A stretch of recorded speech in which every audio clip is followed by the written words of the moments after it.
Live this weekend up north from Canada. You think you know him? You know his partner, even though he calls himself an a-hole. Hey, they consider who they are. It reeks of awesomeness as they take on what's once considered a dream match as we formally go back to where DIY and the Revival had magic. We take over the Scotiabank Arena in Toronto, Ontario, Canada, as AEW goes all out and brings us a tailgate brawl before the process. And it's not even a hockey game or a football game. It's professional wrestling, damn it. And Madman Tony Khan has done it again with a crazy card. So let's have some fun. Welcome to the discussion and welcome to another edition, as always, of Who Am I Kidding? Anything But Simply Predicting. Let's do this. Hello, everybody. Good evening, good morning, good night, good afternoon. Whether you watch this live or on demand, welcome to another edition of Simply Predicting. You know what this is? I am the simple man of the simple brand. Yes, I am stuffed up, but I am okay. The voice of the SRS for a great fall of professional wrestling. Damn it. And my name is Noel Foster. Thank you all for tuning in. Please like, subscribe, comment, tell a friend. Again, if you want to dictate the conversation, Super Chat, PayPal at Passions. It's as simple as that. You will also find the predictions form in the description down below. It will also be in the comments feed after each of these video feeds concludes, as well as on my social medias and also on the social medias of No DQ. Let's go ahead and give everyone's thoughts before we get right into things. First and foremost, it's good to have Charles Schatz there once again, predicting across all things wrestling. Charles, good to hear you. How you feeling about AEW All Out? I feel good. Lots of fun. And there you go. Canada fun. And of course, always here, one half of the Dominguez. Emmanuel, how you feel about AEW All Out this weekend?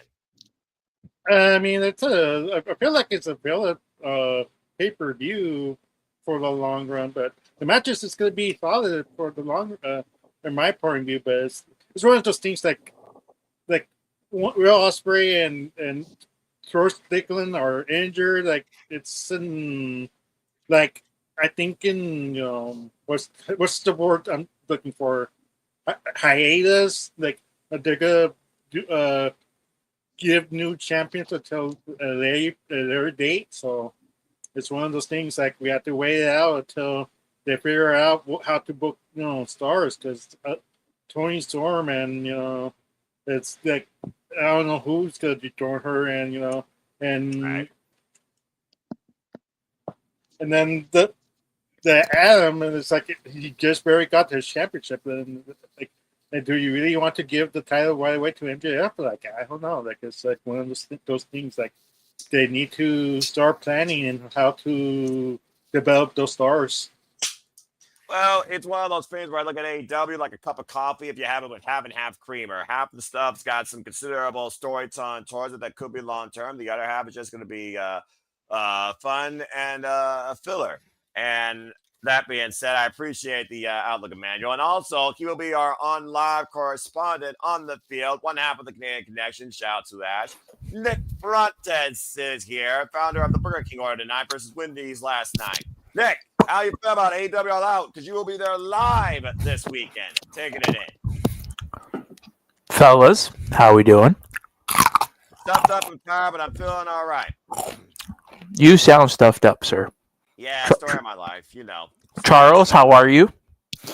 Doing good for the most part. Emmanuel Dominguez says we have not done we haven't been on stream together. This is this is worse. Yep. Woo! How are we feeling after coming out of last night and hearing you, sir, and James Hebert? I'm pumped. This is going to be a sick show. Honey, you ready for Saturday? There you go. There you go. I like hearing that soul energy. And as you're looking to strike it rich with this experience, I want to give a shout out to a great friend, Jeff Mother effing Meacham, who is having the time of his life with some great friends. And that's all I got to say about that, as believe it or not, I bring it in for a second. Hi, Jeff. How's Las Vegas? Speaking of Vegas is Vegas, baby. I I wanted to come in and apologize personally. I know I told Noah to, make my apologies for me. At the end of the day, I've not watched a lot of AEW in the last few months, so I didn't feel right making predictions on a show didn't have knowledge on. Plus, this is close as the Twins have been to the West Coast in forever, and it's one of those things you don't realize how much you miss your friends until you actually get back together with your friends. And I spent 2 hours with them, just like, woo, we fucking miss each other so much. And I might be a little tipsy, not gonna lie. I'm in a karaoke bar called Smelly Cat. Let me just throw that out there now. I am not singing, thank God. I did record my friend singing though, and if she gets permission, we'll do the thing. Anyway, yeah, I just wanted to tell y'all how much I love you, and I am promised. There they are. It's so funny.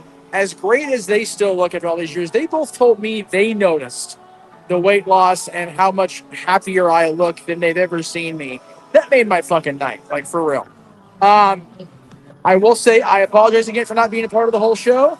I promise you, Noah, I will sleep tomorrow and be sober and ready to go at noon Pacific on Saturday. I'm looking forward Jeff. to it, Jeff. Well, that being Jeff, said, we got enjoy Jeff. yourself. Go ahead, Nick. Jeff, we gotta know. What's the alcohol of choice tonight? What are we drinking? What are we starting? Where are we at? Okay, so I told the girls this. I am not a wine person. I am not I drink, I'm either at the whiskey or the beer section, but I had 2 glasses of the rosé, the Bonita Bonita rosé, and goddamn is it good. Right now, I actually had a little bit of Terramana infused margarita. Feeling every bit of it, that's for sure. The Rock says, goddamn. So there you go. But yeah, I'm feeling this kind of way. Good thing I'm not driving anyway. I will see you all Saturday for the marathon. 12 straight hours of Jeff Meacham, either on production or on air. God save you all. Thank you so Get much, drunk, Jeff. Meacham. Get drunk, buddy. No, drunk, we get do laid, not do whatever. encourage. That's what we say on the old show. Well, Vegas stays in Vegas. Get home safe, Jeff, and have a great time. Always. Thanks for dropping by. For sure. That's Jeff motherfucking Meacham, folks, with fearless Jeff? friends in their mode. I love Jeff seeing that. There's nothing motherfucking more Meacham. precious in this life than the time that you spend with your friends, especially when you actually can engage with them personally. All right. Well, that being said, as Jeff goes all out tonight and we go all out this Saturday with our double feature, I'm looking very forward to this show. AEW pay-per-views are always a hidden gem of an experience, whether you're there live or whether you watch it with me live. So I'm looking very forward to covering this, as I am crazy. I'm covering both shows back to back, but you already know where I stand with this versus that. I don't compare, but you know where my passion most likely lies. So without further ado, to the predicting community and panelists, we've got a stacked card to discuss.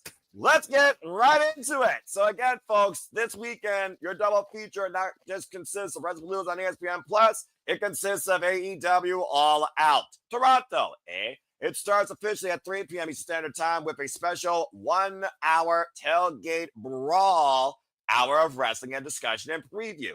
Available at 2 p.m. Eastern Standard Time on all AEW social media platforms, wherever you watch All Elite Wrestling. To watch AEW All Out here in the States now is on HBO Max, $40 for HBO Max subscribers. Of course, you have international outlets as well for those that are up and beyond, including Canada, Australia. There's Dave & Buster's, there's payperview.com, there's Amazon, etc. And again, if you can't afford the show, we hope to be that fun blind conduit as we'll be covering it live the entire time. So stay tuned, as Jeff alluded to. Whether he's on screen or just production, man, this Saturday is going to be very fun, to say the least. And again, the tailgate broad's giving us 3 matches. Now, I consider that since there's only 4 of us, we should be able to get some applause towards most of the matches that we are very excited for. The other ones are like, why isn't this on like maybe a Collision, for example, etc. So I'm going to go ahead and show the tailgate brawl to those that are wondering, because these are the matches you get for free. We, of course, have made official an 8-woman tornado tailgate brawl with Willow Nightingale, Mina Shirakawa, Harley Cameron, and Queen Amanana taking on the Triangle Managers, Julia Hart, Sky Blue, the Megasis, Megan Bayne, and Penelope Ford. These bitches are going to brawl, and it goes all out. Expect coolers, spatulas, barbecue implements, and violence. Some of my favorite things. We also know that we have the Ops, Samoa Joe and Powerhouse Hobbs taking on the Workhorsemen, JD Drake and Anthony Henry. Could be a sign of things to come in the AEW Tag Team Division or even for the AEW Trios Championships. And speaking of AEW Trios champions, one man's missing from this picture, and that, of course, is the wrestler Katsuyori Shibata, as he will go one-on-one with the new Death Rider, Daniel Garcia, for the third time ever. As Daniel Garcia looks to get the better of the wrestler, all on his own. And those 3 matches will be available for everybody for free to engage with on Tailgate Brawl through AEW social media platforms. Now, before we get into the main card, I want to open the discussion towards anything that anyone may want to say regarding any of these 3 managers or for a quick pick predictions. Since Nick's going to be there live, I'm going to start with him to open up the festivities on this discussion. Nick, what do you think about the Tailgate Brawl setup here with the matches that are made? Do you have any quick picks you want to talk about, a match you're really looking forward to, and what do you think? So, the Tailgate Brawl seems to be the one thing I get from this is it's not unfortunate, but this is I hope they do something with the trios titles. Something! Sorry. Damn it. They do something with the trios titles after this, or shift their focus a little bit to the trios titles, because we've seen that the trios titles are not being defended at this pay-per-view. Correct. And they're all they're going their own separate ways in a way. So hopefully they get back to the trios title picture, which plays into one of the matches in the main card, and I'll explain to it when I get there. 2, the 8-woman Tailgate Brawl. This is again with this along with the no holds barred match that we had last night. This just goes to show that, these women want these kinds of matches. They want it. It's like Chris said in her interview recently. She wants the women to have more blow off matches.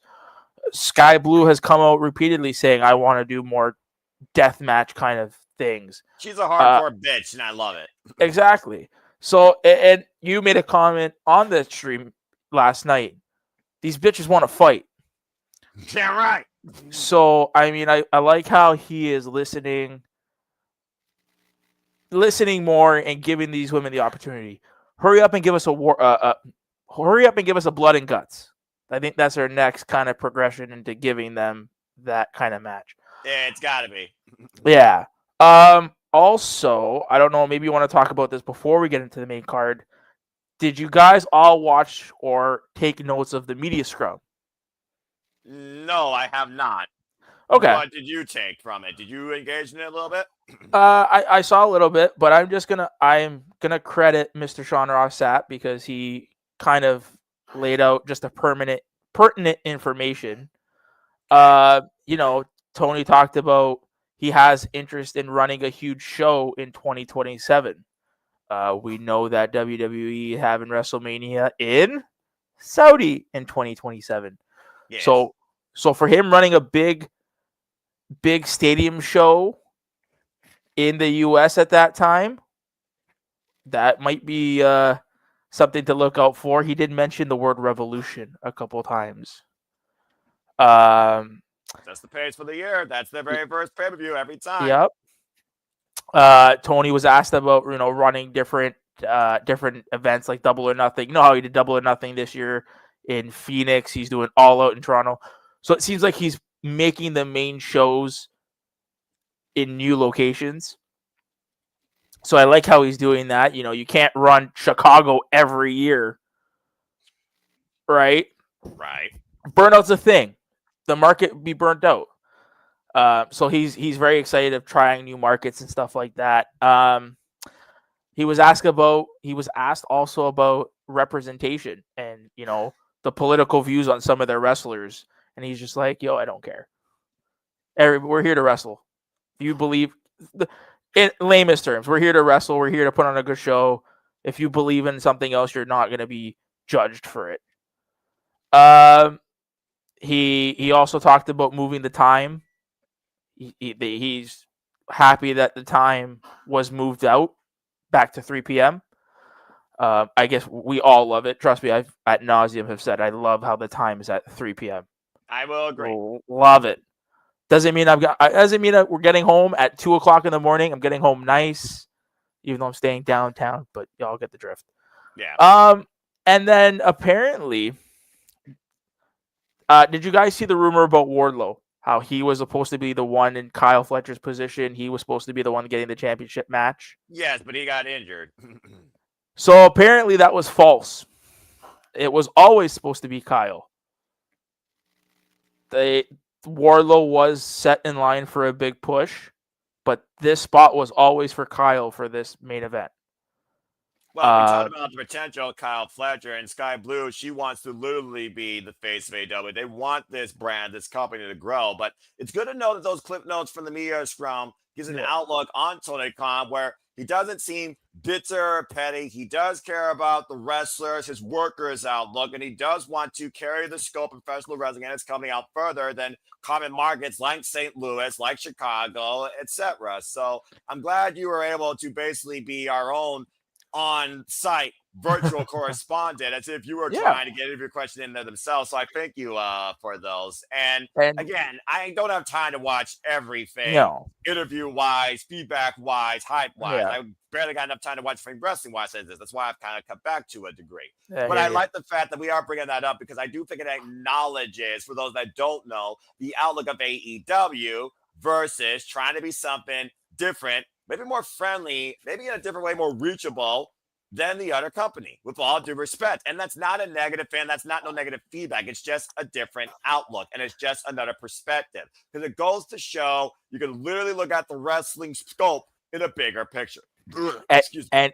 And it's funny that, you pride yourself on being the simple man. Tony has stated, and I believe when he says it, he wants maybe not the content so much, but he wants it to be affordable for families. He wants AEW to be affordable for families to go, not to spend $8,000 on shitty, no obstruction viewed seats. He wants you and your outlook, but that makes sense. He said, and that was probably the biggest thing that he went home on. AEW is for families. Regardless of what you think the product is in general, ticket-wise and the way that they're pricing their tickets, he wants it to be affordable for families. Respect. And Darren G and Matt Helms, I didn't acknowledge you after I saw Jeff there. It's great to see both of you and good to see everybody in the chat that's watching all of us too. Because in a way, the Predicting has become its own crazy family. And I somehow still moderate this family to this day. Now and forever. Well, thank you for that, Nick, and thank you for your outlook towards Tailgate Brawl. Charles, do you have anything to say regarding Tailgate Brawl before we get into the main card? Any quick picks or any quick thoughts on those three matches? The only thing I'm more curious about is that 8-woman tag, just to see what it could play into the women's title match on the main show. That's a fair point. Because of Willow being in this match. And the Triangle of Madness. Don't forget, Triangle of Madness has Feckla's back.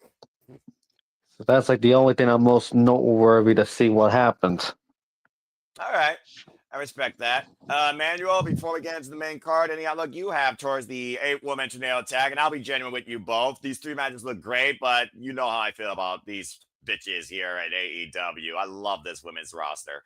I cannot wait to call this shit. Any outlook you have towards the Tailgate Brawl, Manuel? Any of the matches? I mean, I think King Willow is going to win this one, in my personal opinion. But yeah, this is great for AEW having these many women in the feud and having faith that they won't go custom this match. So it's one of those things. I can't wait to see this match. Too bad not in the main card. That's the only problem I have with this. I think personally, it's supposed to be in the main card, but not in the free zone. But that's my opinion. I'm not Tony Khan, so. That's fair, but also I do look at it this way. You're getting a perspective of the AEW women's roster for free for those that don't know AEW. So I kind of see why they did this 8-woman tag on that Tailgate Brawl to a degree. Otherwise, I agree. I would have set this as the opening of the show, but it is what it is. Either way, folks, again, Tailgate Brawl, you can watch it for free on YouTube and AEW social media platforms this weekend ahead of the show. 8-woman tornado tag. We have Ketzer Jabba versus Daniel Garcia, and I think thanks to Death Riders, Garcia might actually get his win back. And we got the Ops taking on the Workhorse, man, never lacking and also never taking any days off. This should be a great, heavy hitting. I'm excited for that. Yeah. And I'm excited for this tailgate bro overall. It's going to be a great hour of professional wrestling fun to get me into the pay-per-view. So fun stuff. And also, I agree with you on your outlook. I do think that Team Willow is going to get the win here. But again, because I host the AEW Predictions League and I respect everyone's outlook and their mentality, I only made the Predictions League focus on main card matches. And I do that across the board because I respect the wrestling business equally. All right, so that being said, great stuff, everybody. Why don't we go ahead and now get into this shebang? Because, you got 3 matches on the 0 hour. You got 10 in your pay-per-view experience. Let's dive right into this. We're going to kick things off with violence, and a lot of steel. Let's go ahead and talk about the Fatal 4-Way ladder match for the AEW World Tag Team Championships. Brodito going into their second defense after being the Death Riders. They defend the gold against the Young Bucks, who, of course, qualified. All 3 of these teams qualified last night, by the way, at September to remember. By the way, thank you to everybody that watched our coverage last night. You all are always awesome. And Nick and James, great job. It's the Young Bucks, Matt and Mick Jackson, who, for right now, got some money in their pockets. Brodito defending champs. Of course, we're talking about Bandito and Brody King. Jet Speed, Speedball Mike Bailey and Kevin Knight. And the Don Callis family, represented by Hechicero and Josh Alexander. Young Bucks, of course, qualified, beating Bang Bang Gang. Jet Speed qualified, beating the Matriarchy. And the Don Callis family qualified, beating Top Flight. All 3 of these teams qualified last night at September to remember. And, of course, Brodito, Bandito, Brody King, no stranger to ladders. We've seen, of course, the House of Black involved in ladder matches. We've seen Bandito involved in ladder matches going to great heights. The Young Bucks, there might be a chapter on ladder matches in their book. The unique outlier here is Hechicero and Josh Alexander, considering they are the team probably with less team experience than even the tag champs themselves. By the way, Josh Alexander, also from Canada, walking weapon, former TNA world champion.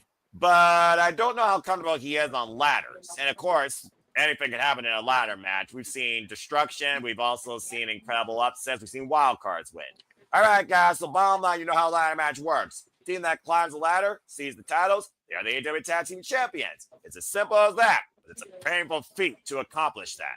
Let's get your thoughts and see what you all think who leads the titles. And as always, in beginning fashion, one person will lead. Then we'll open it to discussion if we have a disagreement. If there's no disagreement, we will move on. So this match, we're going to kick things off with Emmanuel. Emmanuel, do you think the AEW Tag Team Championships changed hands? Who do you have leading with the gold and climbing the ladders and season them? No, I don't. I think Brodito's that have to retain this. It'd be kind of weird why Tony Khan would change tag team titles right away this soon in their tag team reign. Like, if they had no faith, like, why even put the title? Just put, like, it's going to be like kind of like the Dustin Rhodes scenario, him winning the TNT title just for no reason, just to lose a layer to Kyle Fletcher. That makes no sense, like, for me. So that's why, like, for me, it makes more sense. Build them up, make them a viable tag team, because in this scenario, like, they have a 25% to win, and if they lose, it's like, what are we doing, Tony? We need to develop new stars, and like I said in the beginning of the show, and this is a way to do it, to highlight their moments and what they could do as a tag team. All right, so he has the tag champions retaining. That's the opening bout. Now let's see if anybody disagrees. If not, we'll move on. Going once, going twice. Really? I actually agree with Emmanuel, so this should be interesting. Nick, I'll start with you. Really? New tag champs? My heart says Brodito wins, but my brain says the Bucks are winning it. Oh God! I don't know why. I see the Bucks winning it for the only fact of we all know, or we can all kind of see where it's going. Eventually, CNC are winning the tag team championships. Right? It's a four. I, in my opinion, the way I look at it is CNC is winning the World Tag Team Championships. Okay, so you're looking at that type of story. I- By the way, I- shout out to Ripshot. Good to see you again, brother. So I kind of think long term, does it make more sense for CNC to take the titles off of Brodito, or do you do? Remember in their promo, CNC, they invented a certain kind of match that then turned into a name of a pay-per-view. Accurate. And yes, I do remember that. I mean, you would be silly not to redo that legendary TLC match between Edge and Christian, the Hardys, and the Dudleys, and you kind of just insert FTR and the Bucks, right? So I'm kind of thinking long term. I think I think the Bucks win it. I think this is just a way to protect Brodito, so that way they don't take a pinfall loss. But I think it's the Bucks. Wow. All right. And again, folks, I also just post the form in the chat as well. And shout out to a great friend of the Cibabo Studios, Daniel Miranex, who has already put his predictions in. So I'll go ahead and let him join the virtual discussion. As, of course, I track leagues for WWE, NXT, AEW, TNA. You know what I do. He actually went with Brodito to retain. So we got 3 Broditos and a Young Buck. Charles, you held your hand up. You disagree with the chance retaining. Were you also thinking the Young Bucks as well for similar reasons, or do you have one of the other 2 teams? To Nick's point, Young Bucks are trying to become record-setting 4-time AEW World Tag Team Champions. What's your pick? First of all, no. To the Young Bucks. Okay. I'm not going to be so. Considering what's probably going to happen in the world title match, I'm expecting the Doghouse Family to get the tag titles. Wow, you went with the As some pretty much. Let's get them some victory of the night on the show. So they're going to never lose the other match, so it's only fair. You can't have them lose twice. You can't. Well, you could, considering you forgot there's another member of the Don Callis family in action, or should I say 2 more members. Beach. But we'll talk more about that later. That's true. I still respect your take. But you're still going with the Don Callis family? Yep.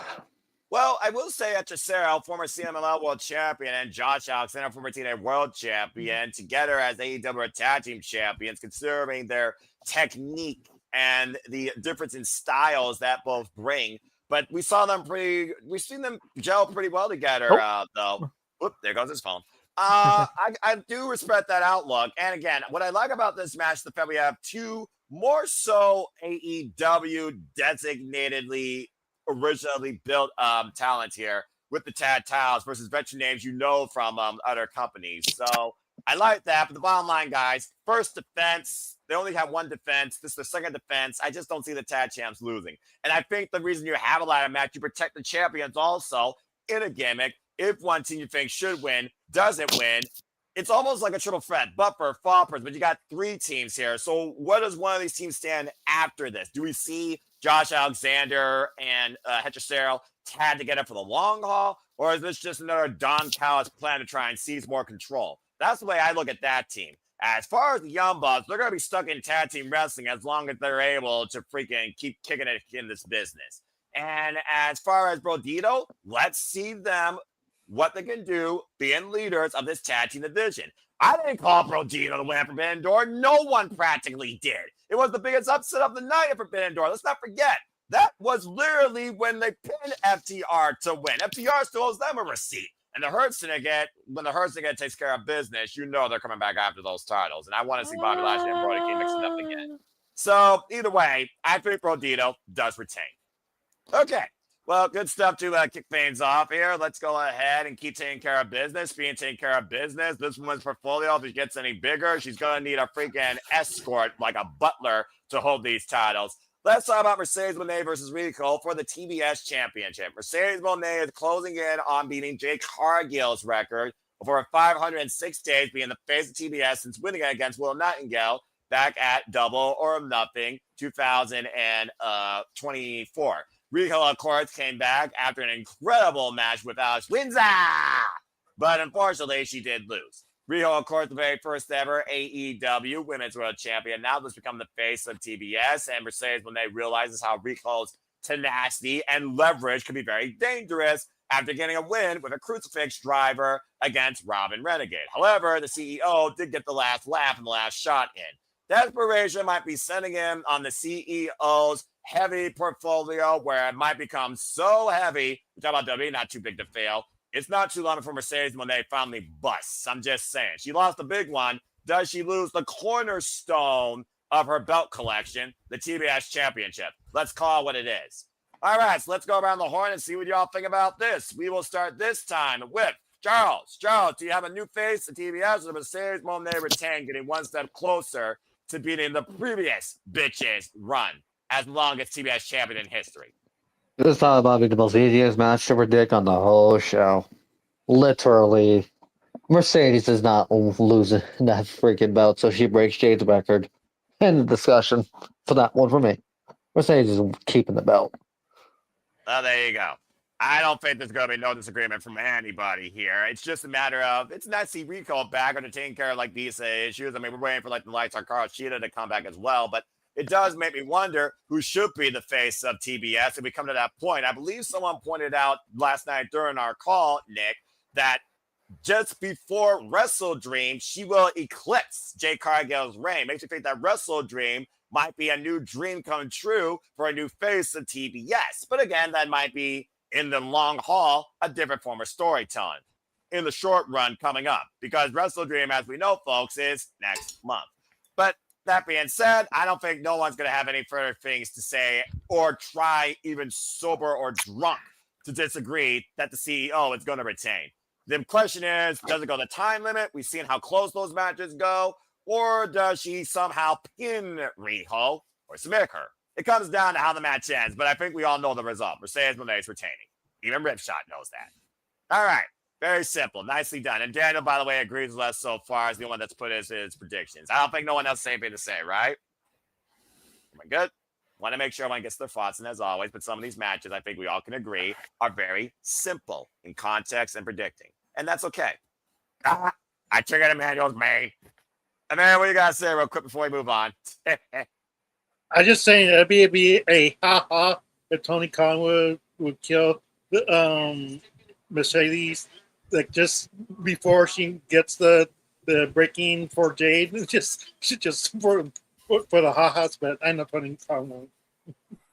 Yeah, I'm about to say, I don't think he would do that. For those that are wondering, Mercedes Moné has been TBS champion now for 481 days across 20 successful defenses. Jade Cargill's run lasted for 508 days. She is literally less than 30 days away from eclipsing Jade Cargill's reign. All right, moving on. Very nicely done. All right, well, that was some simple talk. Now let's go to something that's going to bring some real talk back. Maybe not during this match, but maybe afterwards, because it's one of those things where I almost feel like this should be on Collision or Dynamite, considering the last time he wrestled in Canada, he lost to Shugo Okada. But I do think there is a subtle respect for Eddie Kingston, who apparently is coming back. So let's talk about the King of the Bombs versus the biggest man to come out of New York, despite the fact Toronto's been called the New York of Canada, eh? Let's talk about Eddie Kingston versus Big Bill, a battle of the Yorkers. Go figure. And I know New York and Toronto are no strangers to each other when it comes to rivalries, especially in hockey. If you know the Maple Leafs versus, never mind. I'm not going there. This isn't Sports Center. Anyway, Eddie Kingston has been called out by Big Bill. And as Big Bill says, I'm the biggest thing in this ring. Yet there are people that says, I don't belong in the same ring as you. So I'm calling you out, Eddie Kingston. And I'm going to prove to everyone what you've always been. Nothing more but a fraud. In a nothing short, simple story to put towards this, let's call it what it is. Exhibition match, folks. It simply comes down to pride. Eddie Kingston, of course, has been going through mental health and physical therapy. Well, who am I kidding? Mental health his whole life as a mental health advocate. Respect. Of course, he has been out of action since Resurgence when he lost the NJPW Strong Openweight Championship to Gabe Kidd after both his knees was blown out in the last man standing no ropes match, and that was back at Resurgence 2024, I believe. Again, the years sometimes run together. Yeah, 2024, because he held that title for nearly a year. So here we are. Big Bill versus Eddie Kingston. What does this mean going forward? We talked about for the longest time, one of the longest running storylines that never got a true end game was Jon Moxley versus Eddie Kingston. Case in point, what's coming out later. But here we have Eddie Kingston taking on Big Bill. Two New Yorkers with a lot of pride. Big Bill has been standing tall on his own with a bad apple Brian Keith that yells one word. And of course, Eddie Kingston is the previous Continental Classic champion and also was previously NWA Strong champion and even a Ring of Honor World champion. But he even said while he was training with Cesar Bernoni, can I keep up with these young guns? Again, a man that's very humble, a man that you've written up that you think couldn't even wrestle, and yet this is the guy that held up with Bryan Danielson, some of the greatest in all time, including Katsuyori Shibata. So it's almost like a proving ground almost for Eddie Kingston's return in general. Can Eddie Kingston still wrestle, still hold up? Can his body still hold up? Can his brain still hold up? Or is he SAWFT soft? Let's find out. Let's get your thoughts towards this. Nick, what do you think about this return match for Eddie Kingston? What do you think it leads to? And who do you got winning? It was random. It's definitely random.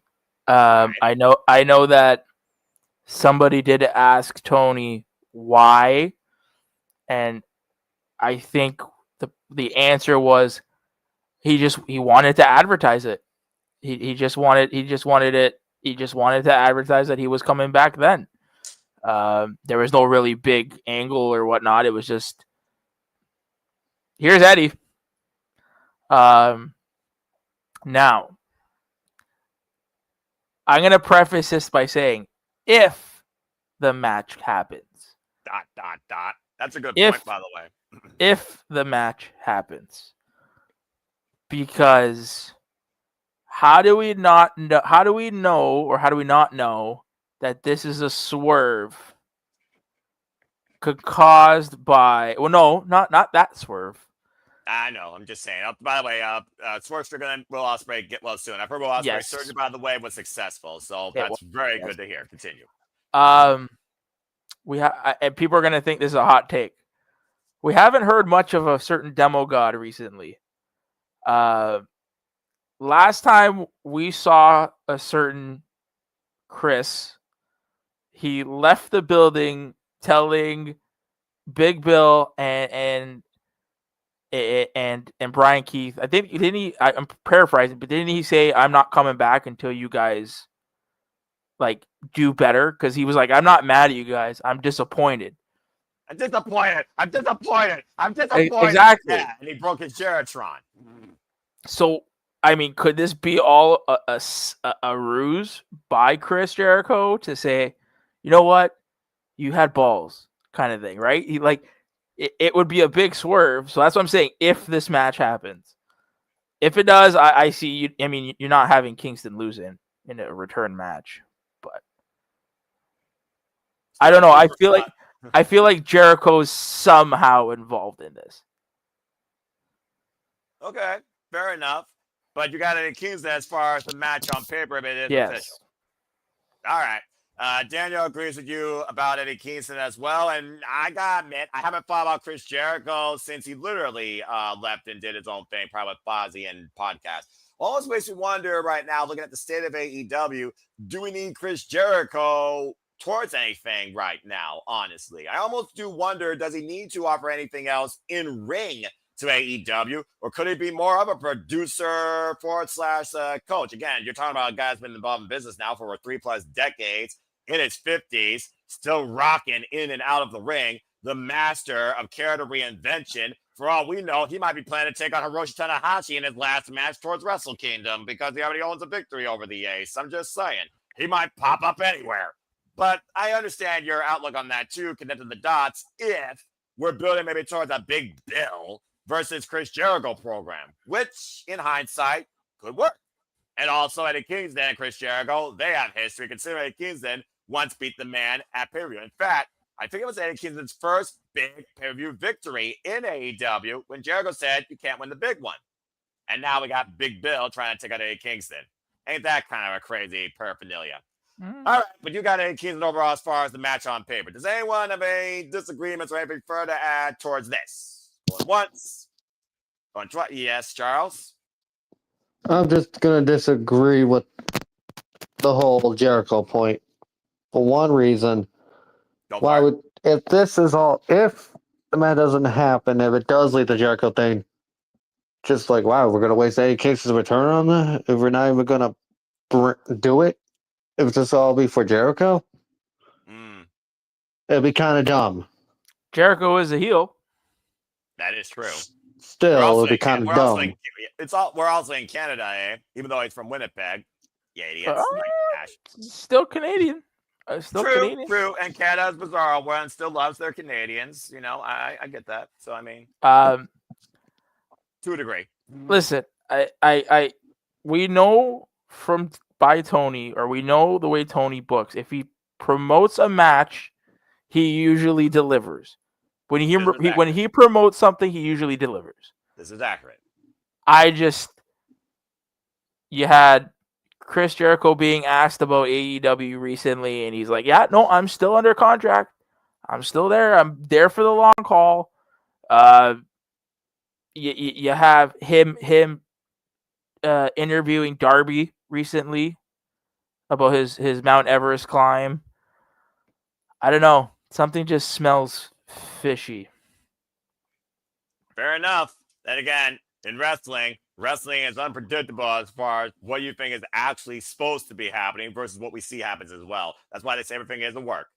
Okay, but that being said, we're all going with Eddie Kingston. The King of the Bomb shows up and gives us a spinning back fist and maybe tells us what's been on his mind for the last year, since we haven't seen Eddie Kingston in the ring since May 2024. May 11th was his last match last year. Just saying. It'll be good to see Eddie Kingston back, by the way. I miss that guy to a degree because also he's one of the best talkers on the mic. Let's call it what it is. When he speaks, you listen. All right.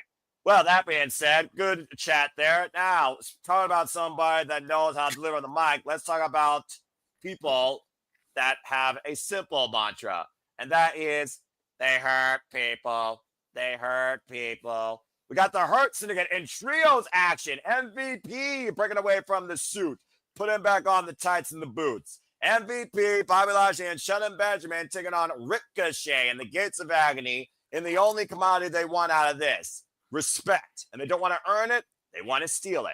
I'm, of course, referring to the fact that Ricochet and the Gates of Agony cost the Hurt Syndicate the AEW Tag Team Champions back up Forbidden Door and a big WTF that we didn't think about.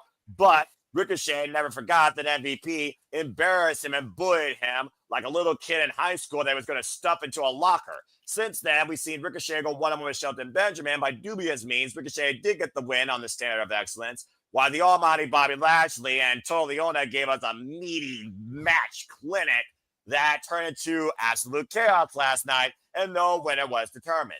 And then MVP proved how much he could swing a cane, breaking it across Ricochet's back, bending him backwards as the Hurt Syndicate took the ring. But we've also seen how strong the Gates of Agony and Ricochet have come together as a cohesive unit. We've also seen the Gates of Agony previously challenge the Hurt Syndicate for the AEW Tag Team Championships.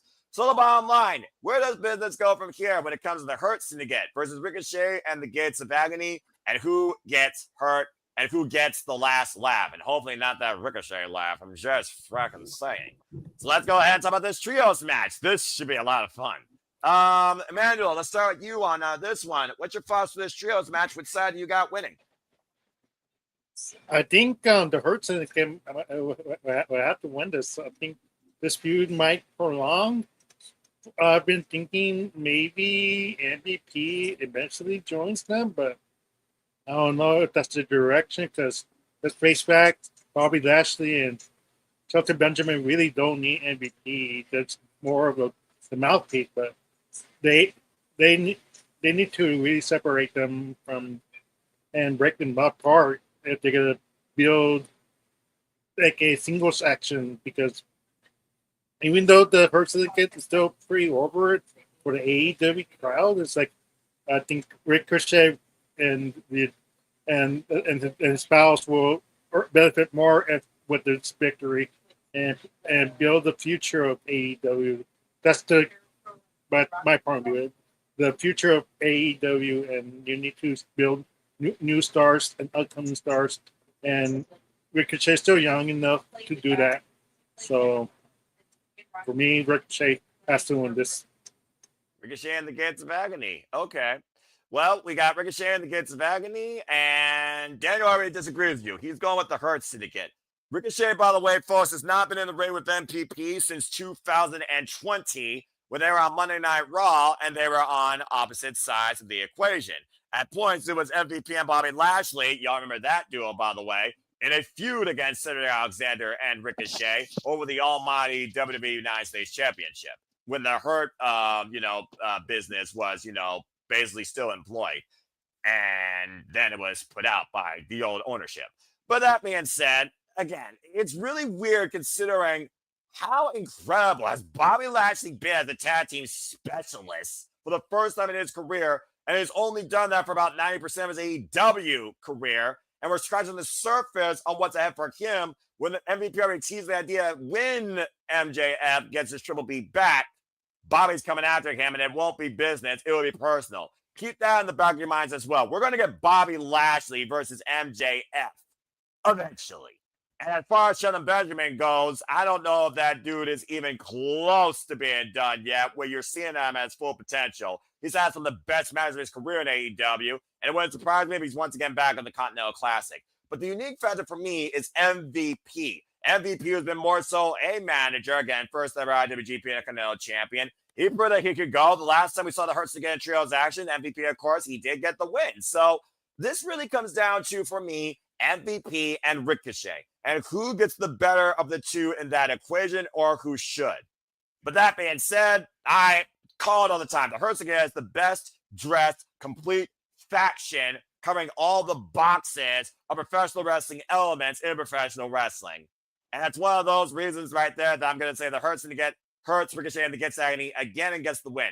I almost feel like this isn't a one-off right now, considering Ricochet is so hell-bent and determined on getting respect from the MVP by any means, and prove that he's not an afterthought, and maybe he should have been considered for the Hurt Syndicate, or maybe he's above them. Who knows? But I think the Hurt Syndicate gets the win in this first ever trios match. Charles, what do you got to say regarding this? Well, hey, Emmanuel, I'm joining you on that island on this one. I'm going with Ricochet the Gates of Agony to win this. So there you go, Emmanuel. You're not alone. The loop of the contract, they got a no losing clause. Well, technically speaking, Ripshot and Nick, no one in the Hurt Syndicate, as far as tag and trios goes, has been pinned or submitted yet. The only time we've seen someone pinned was Shelton Benjamin during the Continental Classic a couple of times, and dubious means by Ricochet in the 2300 arena. What do you think about this trios match? I like the fact that this is very partisan, though, but is this 50-50, or am I the odd one out on screen? Remember how I said in the beginning of this stream that I hope they put emphasis on the trios titles coming out of this pay-per-view? Yes. I'm gonna take everything everybody just said, and I'm gonna put you one further. When you look at Ricochet and the Gates of Agony, you're looking at your next trios champions. Oh, hot take. They're getting the win. They are getting the win. They're getting the win tonight. They're going to go and challenge for the trios championships. And in that time, because, oh my God, you know what? I have to give credit to my wife. She's not listening, but I'm going to give her credit for something. She says I'm on X too much, or on my phone too much. So according to sources, online sources, I think Fightful put it out. Again, Sean Rassap, great guy. The Hurt Syndicate is looking to add a younger member. Yes, they've been talking about that for the longest time. You were lobbying last night. We were assessing the roster to a degree during their match. Exactly. I think Ricochet wins. Ricochet and the Gates of Agony win tomorrow on Saturday. Ricochet pins MVP, and then the story becomes MVP can't do it anymore. His in-ring career is behind him. They need to find another member to be in the group. And in that time, as they're finding a new member, You have Ricochet and the Gates of Agony. You have them kind of traject upwards, their momentum, and they're the next ones to challenge for the Trios Championships, ultimately winning the Trios Championships. Let them have a run with it, and then the Hurt Syndicate come in and take the Trios Championships off of them, maybe next year. I mean, we also got World's End in Full Gear, but I do see what you Yep. mean. And, I'm already a few points ahead. I can afford to lose one, but I don't know, man. I just look at the Hurts and I'm like, I can't see them lose. But then again, to your point, it is extremely rare to see MVP in ring action. In fact, the Hurts Syndicate have been involved only in one trios match back in January, and they beat Mark Briscoe and Private Party, which of course led very shortly after that to Private Party losing the tag titles to the Hurts Syndicate. But also MVP, he has been involved in some singles matches across the independents in BTW and new WrestleFest 28 and even CCW down in Florida. Of course, that's more so MVP Stomping Grounds, so that actually makes sense. But I can definitely understand where you're coming from. And Ripshot here, I don't think Ricochet is going to do that, considering Ricochet right now has had no momentum before he got the Gates of Agony. That boy needs his insurance policy. And the Gates of Agony, I think that they make a pretty good unit with Ricochet, Ripshot. And again, to Nick's point, this is another trio now involved in the trios division, where you don't really know what direction it's going in, with the Ops that are still holding it down, never lacking. So, and another thing I'm going to say right now, you don't need 10, 6, or 15 members to have a qualifying faction. A faction could be good just with 3, 4 max. So I think one young boy in the Hurts Syndicate makes the most perfect sense to complete the equation. It's just a matter of who you will home that potential with, to Nick's point. So I say they don't join, but I do understand Nick's point. And Ripshot. Yeah. Like if you're gonna add a third member to the Hurt Syndicate, you want it to be somebody who's young, a young rising star who can use the rub from that, right? Yeah, exactly. What about putting a Kevin Knight in that position? I know people float around Kevin Knight. Yes, AR Fox. We talked about AR Fox. We're throwing out names last night of these young guns. I know Skyflight, of course, has Darius and Dante Martin, but Dante Martin, he's already reached new limits sometimes. He was inhuman in singles action.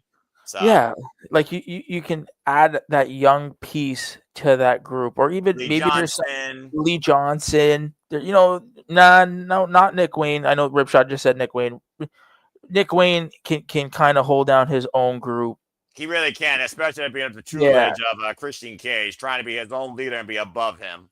Yeah, and I mean we technically haven't finished the Nick Wayne Christian Cage drama either, because as we remember, Nick Wayne wasn't at All Out or at All In because of his injury, so we haven't finished that story. Forbidden Door actually botched Forbidden Door. So we have Nick Wayne.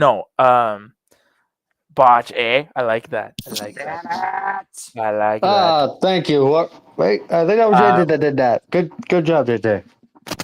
But yeah, so and let's be real, and Toa Leona and Bishop Khan are great. They're pieces that you see in the future being bigger stars than what they are.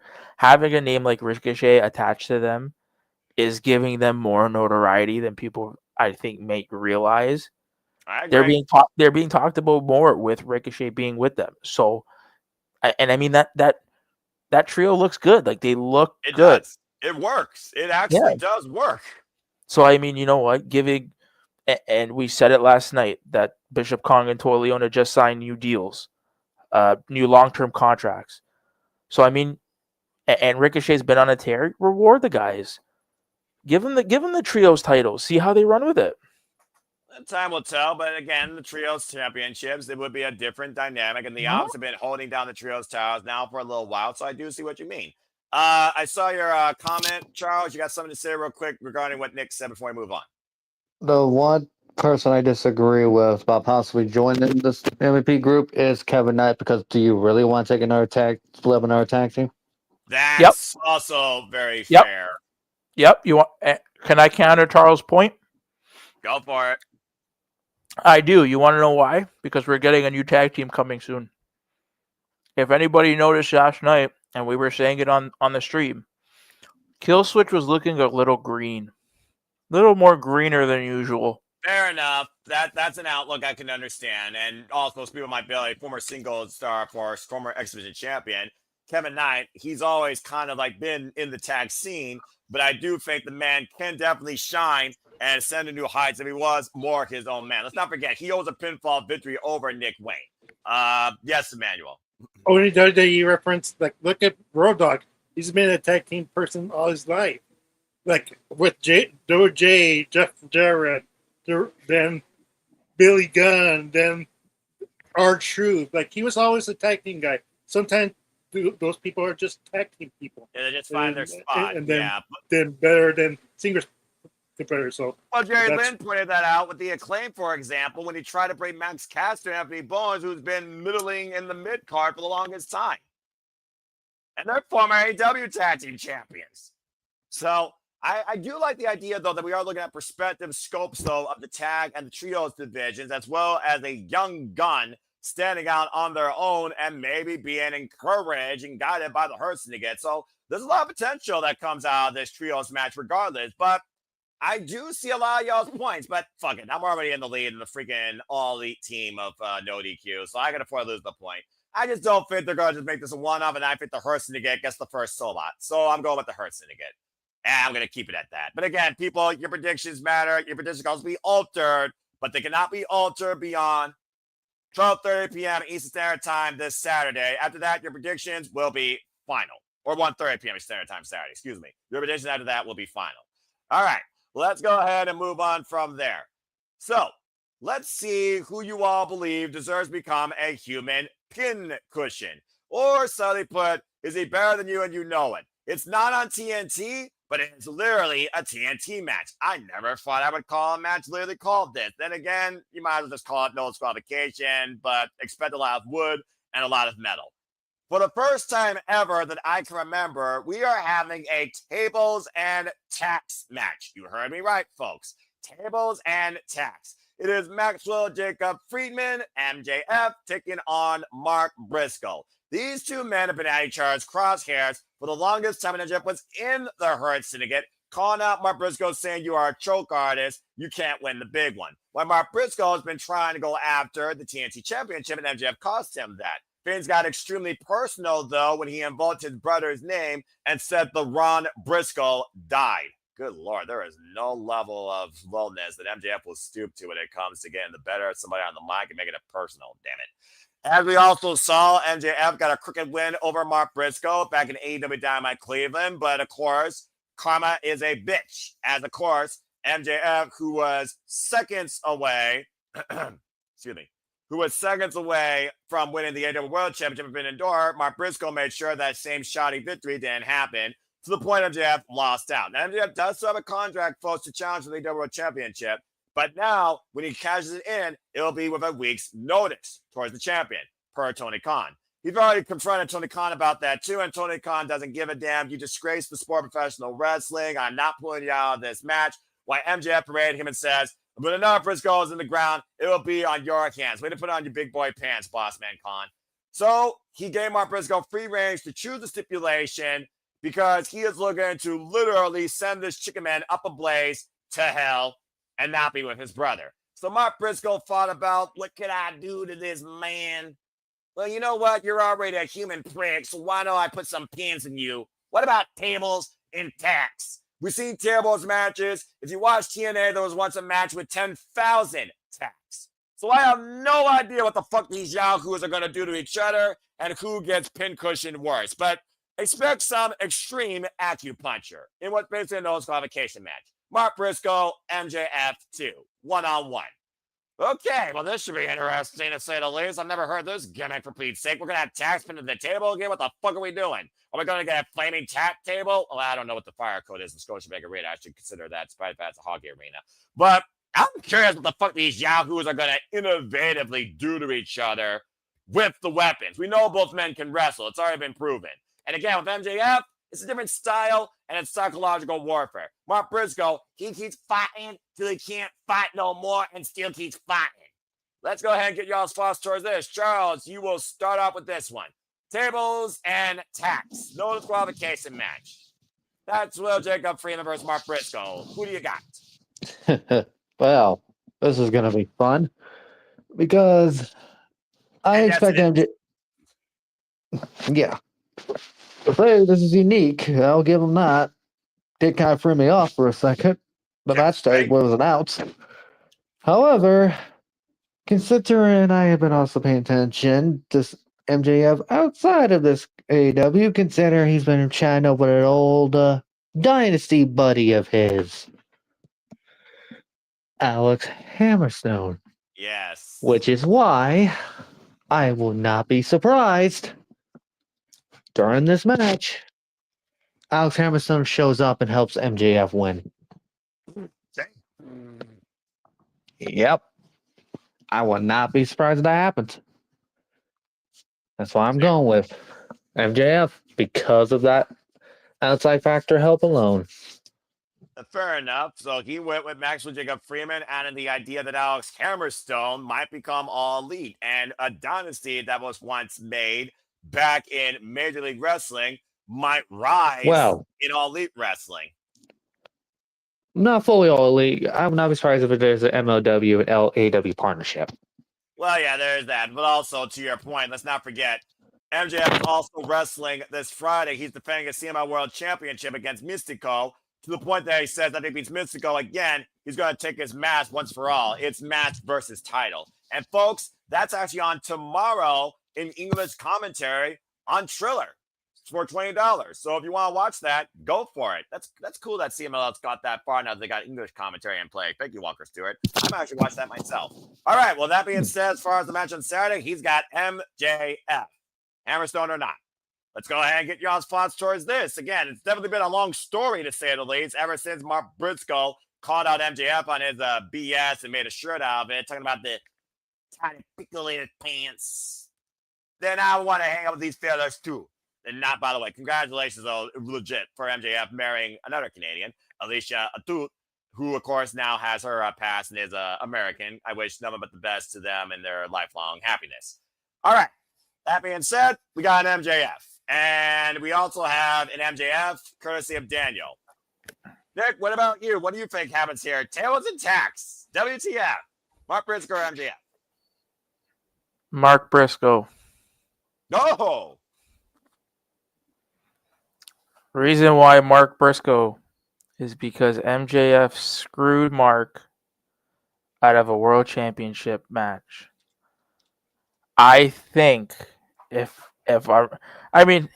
is my prediction. When I watch AEW, I watch it for me. I don't watch for anybody else. So I see things differently. I respect that. I would not be surprised if Briscoe wins on Saturday, and because he won and he pinned MJF, he gets the next title shot. I think the next pay-per-view is Wrestle Dream. That's correct. You know, MJF cost him a world championship match, right? Correct. So I mean, and Hangman's respect for Mark, like he has so much respect for the Briscoes. He's said it. Yes. I do think that Mark gets the next title match. You can always do the dynasty thing after the match, right? Yes. Because it is a thing. For those not watching MLW, it is a thing. But yeah, so I say Mark. I say Mark wins this. MJF, I think, is shooting a movie pretty soon too. We of course just shot Happy Gilmore 2, by the way. Yeah. And congrats to the success of that movie. Yeah, and then he just got cast in another movie. So the man's pretty busy. I think he loses this match. All right, so we got one Mark, one MJF. I love how partisan this is. And I also want to put this out here regarding a championship match, not just ahead of Wrestle Dream. We got AEW Dynamite's 5-year anniversary. Congratulations to this milestone show, this flagship every week for my love of professional wrestling, damn it. We also have Homecoming, going back home to Daly's place and title Tuesday, all ahead of Wrestle Dream. So that respectable bout with Heyman and Page and Mark Briscoe, if both these matches go in both men's directions, very well could happen, to your point, Nick, before the next pay-per-view, where MJF might be looking to turn it into a nightmare. I just want to put that out there, though, also in case folks are wondering what's ahead of Wrestle Dream. A lot. But there you go. But that being said, we got one Mark Briscoe and one MJF. This is very interesting. Let's go to Emmanuel for the tiebreaker before I give my thoughts and my prediction. Emmanuel, you don't get to be all one out right now because it is 1-1. So let's see which side you're leaning on. Tables intact. Do you have Mark Briscoe or MJF? And could this lead to a championship match for Mark Briscoe, knowing MJF, no matter what, has a guaranteed title shot still in his back pocket? It just means he got 1 week to wait on it. I mean, I like Nick's idea, to be honest. Like, that's a brilliant way to do it, and in that way, you keep MJF out of the picture for now, and then when he cashes in during the middle of the match, he wins the title that way. And that's the heelish MJF, what he does best. Like he cheats to win, and he doesn't care what way he wins that title, as long as he has it in his grasp. I mean, like, so I have to go with Nick. Maybe Briscoe for the win. Like, it makes sense. And I want to just before you continue, before you go, I want to throw one thing out too. What you got to say? There's one match that we're going to talk about. It's a triple threat on this pay-per-view. Yes. But there is a certain match that everybody's clamoring for. And Mr. Noah Foster, with his love of New Japan Pro Wrestling, a certain Rainmaker and a certain Alpha at one point or another will clash. Yes. If they do, that's a main event. That can main event any show. So Anywhere. If you do anywhere, but I'm talking in the context, let's keep it in the context of AEW. If that match, for argument's sake, you get an Okada versus Takeshita main event at Wrestle Dream, the pay-per-view that was synonymous with Antonio Inoki, right? Because that's where the whole Wrestle Dream concept came from. Ishni-sanda, that's right. You can in theory, you can have a Mark Briscoe versus Hangman Page open that show, and you can close with Okada and Takeshita on that show. Well, we've already seen how much the wrestling business looks at the outlook of championships versus storylines, so I do see your point there, and I do like that line. I cannot wait for that fucking one-on-one match. Let's freaking go. Right. My veins. But again, we're looking at right now what's ahead this Saturday. I like both y'all's outlooks, though, towards both men, but I also look at it like this. MJF already beat Mark Briscoe one-on-one in a standards match. He's made it as personal as possible. He gave Mark Briscoe free range to do any sort of punishment, torture, torment he could with him to try and beat him. And even if he beats him, MJF is still going to crow, I have a world championship match and you don't. I'm better than you and you know it. And the devil always gets his due. But sometimes the devil also gets burned too. Karma struck him at the Forbidden Door. I think it strikes him again here at All Out. I think Mark Briscoe finally gets the better of MJF because it's not like he needs to out-wrestle him. No. He just has to literally brutalize, punish, hurt him. At the end of the day, Mark Briscoe wants to get his hands on this man as bad as possible. He wants to inflict unimaginable pain on this freak, and thumbtacks and tables gives him free range to do that. I'm expecting a crazy-ass spot to end this shit. But I think Mark Briscoe, justifiably so, should get the win. It will be also a great way to leave MJF off screen for now, knowing he still has that championship opportunity in his back pocket, knowing he has movie obligations. And with what happens this Friday, with the CMLL World Championship, he might not have nothing coming out of this weekend but that contract in his pocket. Again, that title is being defended tomorrow at CMLL Anniversary. So he's already going to be going in with a bad mood as it is. That's only going to fuel his anger. Unless he wins, then we might get Mystico involved here. And it might be Mystico and Mark Briscoe double teaming him. As you talked about before with the partnerships with AEW, Major League Wrestling, and CMLL. But I think Mark Briscoe deserves to get his just due for once in his damn life on a grand stage, including pay-per-view.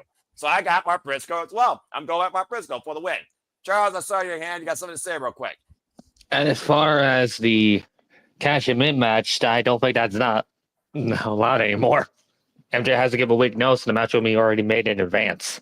That is correct. As Tony Khan believes that the championship should be getting a little bit of a know-how, not to mention he believes that he wants to look at this differently. It's not a WWE Timu. And honestly, I kind of like that idea because now it makes me wonder, okay, this is what we're clamoring for. This is what's going to happen next week. What could happen? And considering we're coming up on World's End, where MJF's world at one point did end when his body was broken beyond all belief, a new world could begin with him once again holding the AEW World Championship. Because regardless, I do think in hindsight, the next AEW World Champion should be Maxwell Jacob Friedman because MJF and him have been tied to the championship since day one in All Elite Wrestling. But either way, right now, I got Mark Briscoe getting the win over MJF and turning him into a horribly bleeding, ejected pincushion. Yeah. And then just quick on Charles's thing about the contract. I've said it. I've said it repeatedly on multiple occasions. The natural progression of the world title scene, regardless of who's in the center of it, like who's there now. Yep. All in next year is taking place in London. Correct. Mr. Bruv has had successful back surgery. The only place for Will Ospreay to win his first World Championship has to be in London. I think you're on to something there, Nick. So, I think you're really on to something. Regardless of who has it now, they're just placeholders for Will when he gets back. If that is the plan, the person that Will has to take that title off of is MJF because of their tension, the American title, that whole just everything. That was so good, by the way. That was so good. Yeah, like they have their history, so you can play that. They're 1-1. To your point, they're 1-1. Exactly. Where I do think MJF cashes in that contract, I think if I'm not mistaken, MJF's reign was 300 and it was over a year. It was. He outlasted Kenny Omega to achieve that feat and beat him. If we're going on the assumption that Revolution is taking place in March, at that point, Hangman would pass MJF. I think MJF cashes in this contract the week before Hangman breaks that record. Oh, that would be because think about it. MJF will be so mad and so pissed that there might be a chance that the Crooked Cowboy Shaznak is so close to beating his record that it'll eat him. It will eat him inside if he passes that record. So therein lies MJF coming out and saying, I am using my contract the week before you break my record. And then he never ends up beating his record. MJF wins the title, and then you progress on for the rest of the next year. It's a lot of hindsight, but it does give a lot of food for thought when it comes to the future of AEW Championship and the importance of it to cover it as the best professional wrestler here in this company. Excuse me, the men's AEW Championship, as Heyman alluded to, looking at both titles as equals. I love that. To your point, MJF was champion for 406 days, eclipsing Kenny Omega, who was 380 some odd days. But either way, as far as this match goes, a lot of hindsight. We really need to look at it also. That's why, again, you got till 1:30 p.m. Standard Time Saturday to make your predictions final. Tomorrow night, MJF is going one-on-one against Mystical, title versus match for the CMLL World Championship. Yeah. You all can watch again on Triller. The following day, he's got Mark Briscoe in freaking Tables and Tacks. So, again, it could be a very horrible weekend for MJF. Will he go back-to-back loss, butt kiss, and bleed for it? We'll find out soon enough. But and we don't. Mark Briscoe wins. Yeah, and I mean, this is not a CMLL stream, but Mystico's not losing twice. Mystico losing his mask. I can't see this mask. He already got his first mask taken away. He's not losing his mask this time around, and he's not losing. and he's not losing in Arena Mexico for the second time to MJF. Not happening. Exactly. Thank you, Nick. Well said. All right. Well done, everybody. Well, while we risk MJF last rites for his back and spray tan to not be exposed by his own blood and his own proverbial insecurity and weakness, you all might want to prepare someone's last will when it comes to what the fuck these two are going to do to each other. Because we got a coffin match with Jon Moxley and Darby Allin. God help us. Jon Moxley, Darby, you want to talk about people that have been tied with each other before AEW? Jon Moxley, Darby Allin, insert number here. And this time it is a coffin match. God help both of these men. Oh, good Lord. Where do we freaking begin? The Death Riders came to light at the expense of Darby Allin when Jon Moxley took Darby Allin's AEW Championship opportunity last year at Grand Slam, saying, simply put, you aren't ready. When Maria Shafir and him came back at the Forbidden Door after losing the Tetsuya Naito to the IWGP Heavyweight Championship and told Tony Schiavone, this isn't your company anymore. And since then, even with the close of Manny Paquette, we have seen the Death Riders destroy and try to rebuild from the ashes up what they believe AEW should be to thrive and stand for the long term in the future, as we might be one mistake away from a monopoly. Gee, I wonder what that might be referring to, but I think the jury is out. Even though it's not monopoly, it's a different word. And that's not going to say it. I know. Thank you. Bottom line, though, we got Darby Allin, who came back after surviving Mount Everest, looking to take absolutely everything from Jon Moxley, maybe his own breath included. We already saw Darby Allin fend off his hired mercenary, Gabe Kidd, dragging him with a body bag chained to the back of a pickup truck outside of freaking Philly as Gabe Kidd prepares for freaking Shigeru Takagi and the Global Heavyweight Championship in freaking New Japan Pro Wrestling. Does not mean he won't be in Canada. But Jon Moxley has a new Death Rider now in his repertoire in Daniel Garcia, who has already widowed Pete curb stomped Darby Allin face first in a steel chair. And remember, Daniel Garcia will be in action during the 0 hour. He will not be too far away from this. In the sit-down interview last night with Darby Allin with Bryan Danielson, he had Bryan promise that no matter what happens to him, why he would never do the same thing that Jon Moxley did to Bryan Danielson. I would never do this to Sting. I would never betray my family. Do not get involved. Why Bryan Danielson asked Darby Allin quietly to promise something to him. I think we all know what he said, and I think he promised that. All right, guys, so here we go. God help us. It's a fucking coffin match with these two yahoos. Who bleeds first, which I know is going to be everyone's first question. What the fuck does it mean for either man here where you can't seem to keep them down, where Jon Moxley's brother's coming out of darkness to light, and Darby Allin is the walking cadaver that you can't kill, that survived a car crash with his own drunk uncle when he was a kid, that literally lives life to the fullest for the last minute, and now wants to go out to space? Who gets involved on Jon Moxley's behalf besides me and Shafir? Is this the end game that we've been waiting for with Jon Moxley and Darby Allin? Or is it still something yet to happen? Because Darby Allin will not stop being the aggravation, the shadow, the annoyance of Jon Moxley until he takes everything from him. While Jon Moxley said, simply put, I'm sorry that I have to end you. But if that's what this takes, so be it. Rip. Let's get your thoughts towards this coffin match. Emmanuel, I will start with you. What the fuck happens here? Who gets dropped in the coffin?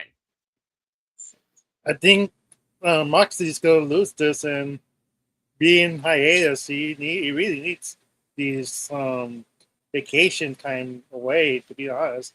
And Darby really needs this victory. Like, they really need to have this storyline to end, to be honest. I don't know why they had to bring Daniel Garcia to to this Death Riders storyline. I got no idea why they had to continue this. So maybe someone will explain to me why they had to do this, but because I agree, don't know like why they had to keep the storyline along. Mm-hmm. Because it makes you think that Moxley is gonna continue winning, but for me, it's obviously the babyface needs to win this. Had this storyline and let's move on. I mean, I don't know. I'm not sure how much longer the Death Rider storyline needs to prolong this. So, like, I don't know what else to say. Silly put. Well, Nick, we've seen Darby Allin survive a couple matches before, including against the likes of Brody King and All Ego, even Page, and even Andrade El Idolo. But to Emmanuel's point, Darby Allin has yet to beat Jon Moxley. Believe it or not, folks, this is their 5th one-on-one encounter. Their first encounter was back before AEW, of course, as Jon Moxley alluded to, back in New Brass City Brawl 2019 on pay-per-view. And of course, they also previously faced Chairman Jon Moxley was AEW champion during the pandemic. They have not been in the ring together one-on-one since last year's September at Grand Slam when Jon Moxley took his #1 contendership.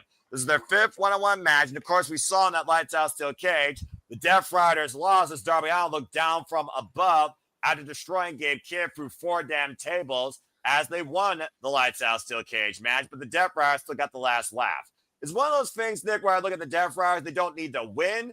They just need to punish and get the last statement and ride out of the building. And I do think that's going to be another potential possibility here with the Daniel Garcia factor in the equation. And you know that Claudio Wheeler Yuta will not be too far away either. Maria Shafir will die with Jon Moxley on this mission statement. She's been the most dangerous, valuable Death Rider in this entire campaign since day one. She's been with Jon Moxley since the beginning of it, for Pete's fucking sake. It might as well end with her, and Willow Nightingale still wants to get a piece of her, might I add, and we still don't have Willow Nightingale with Fear yet.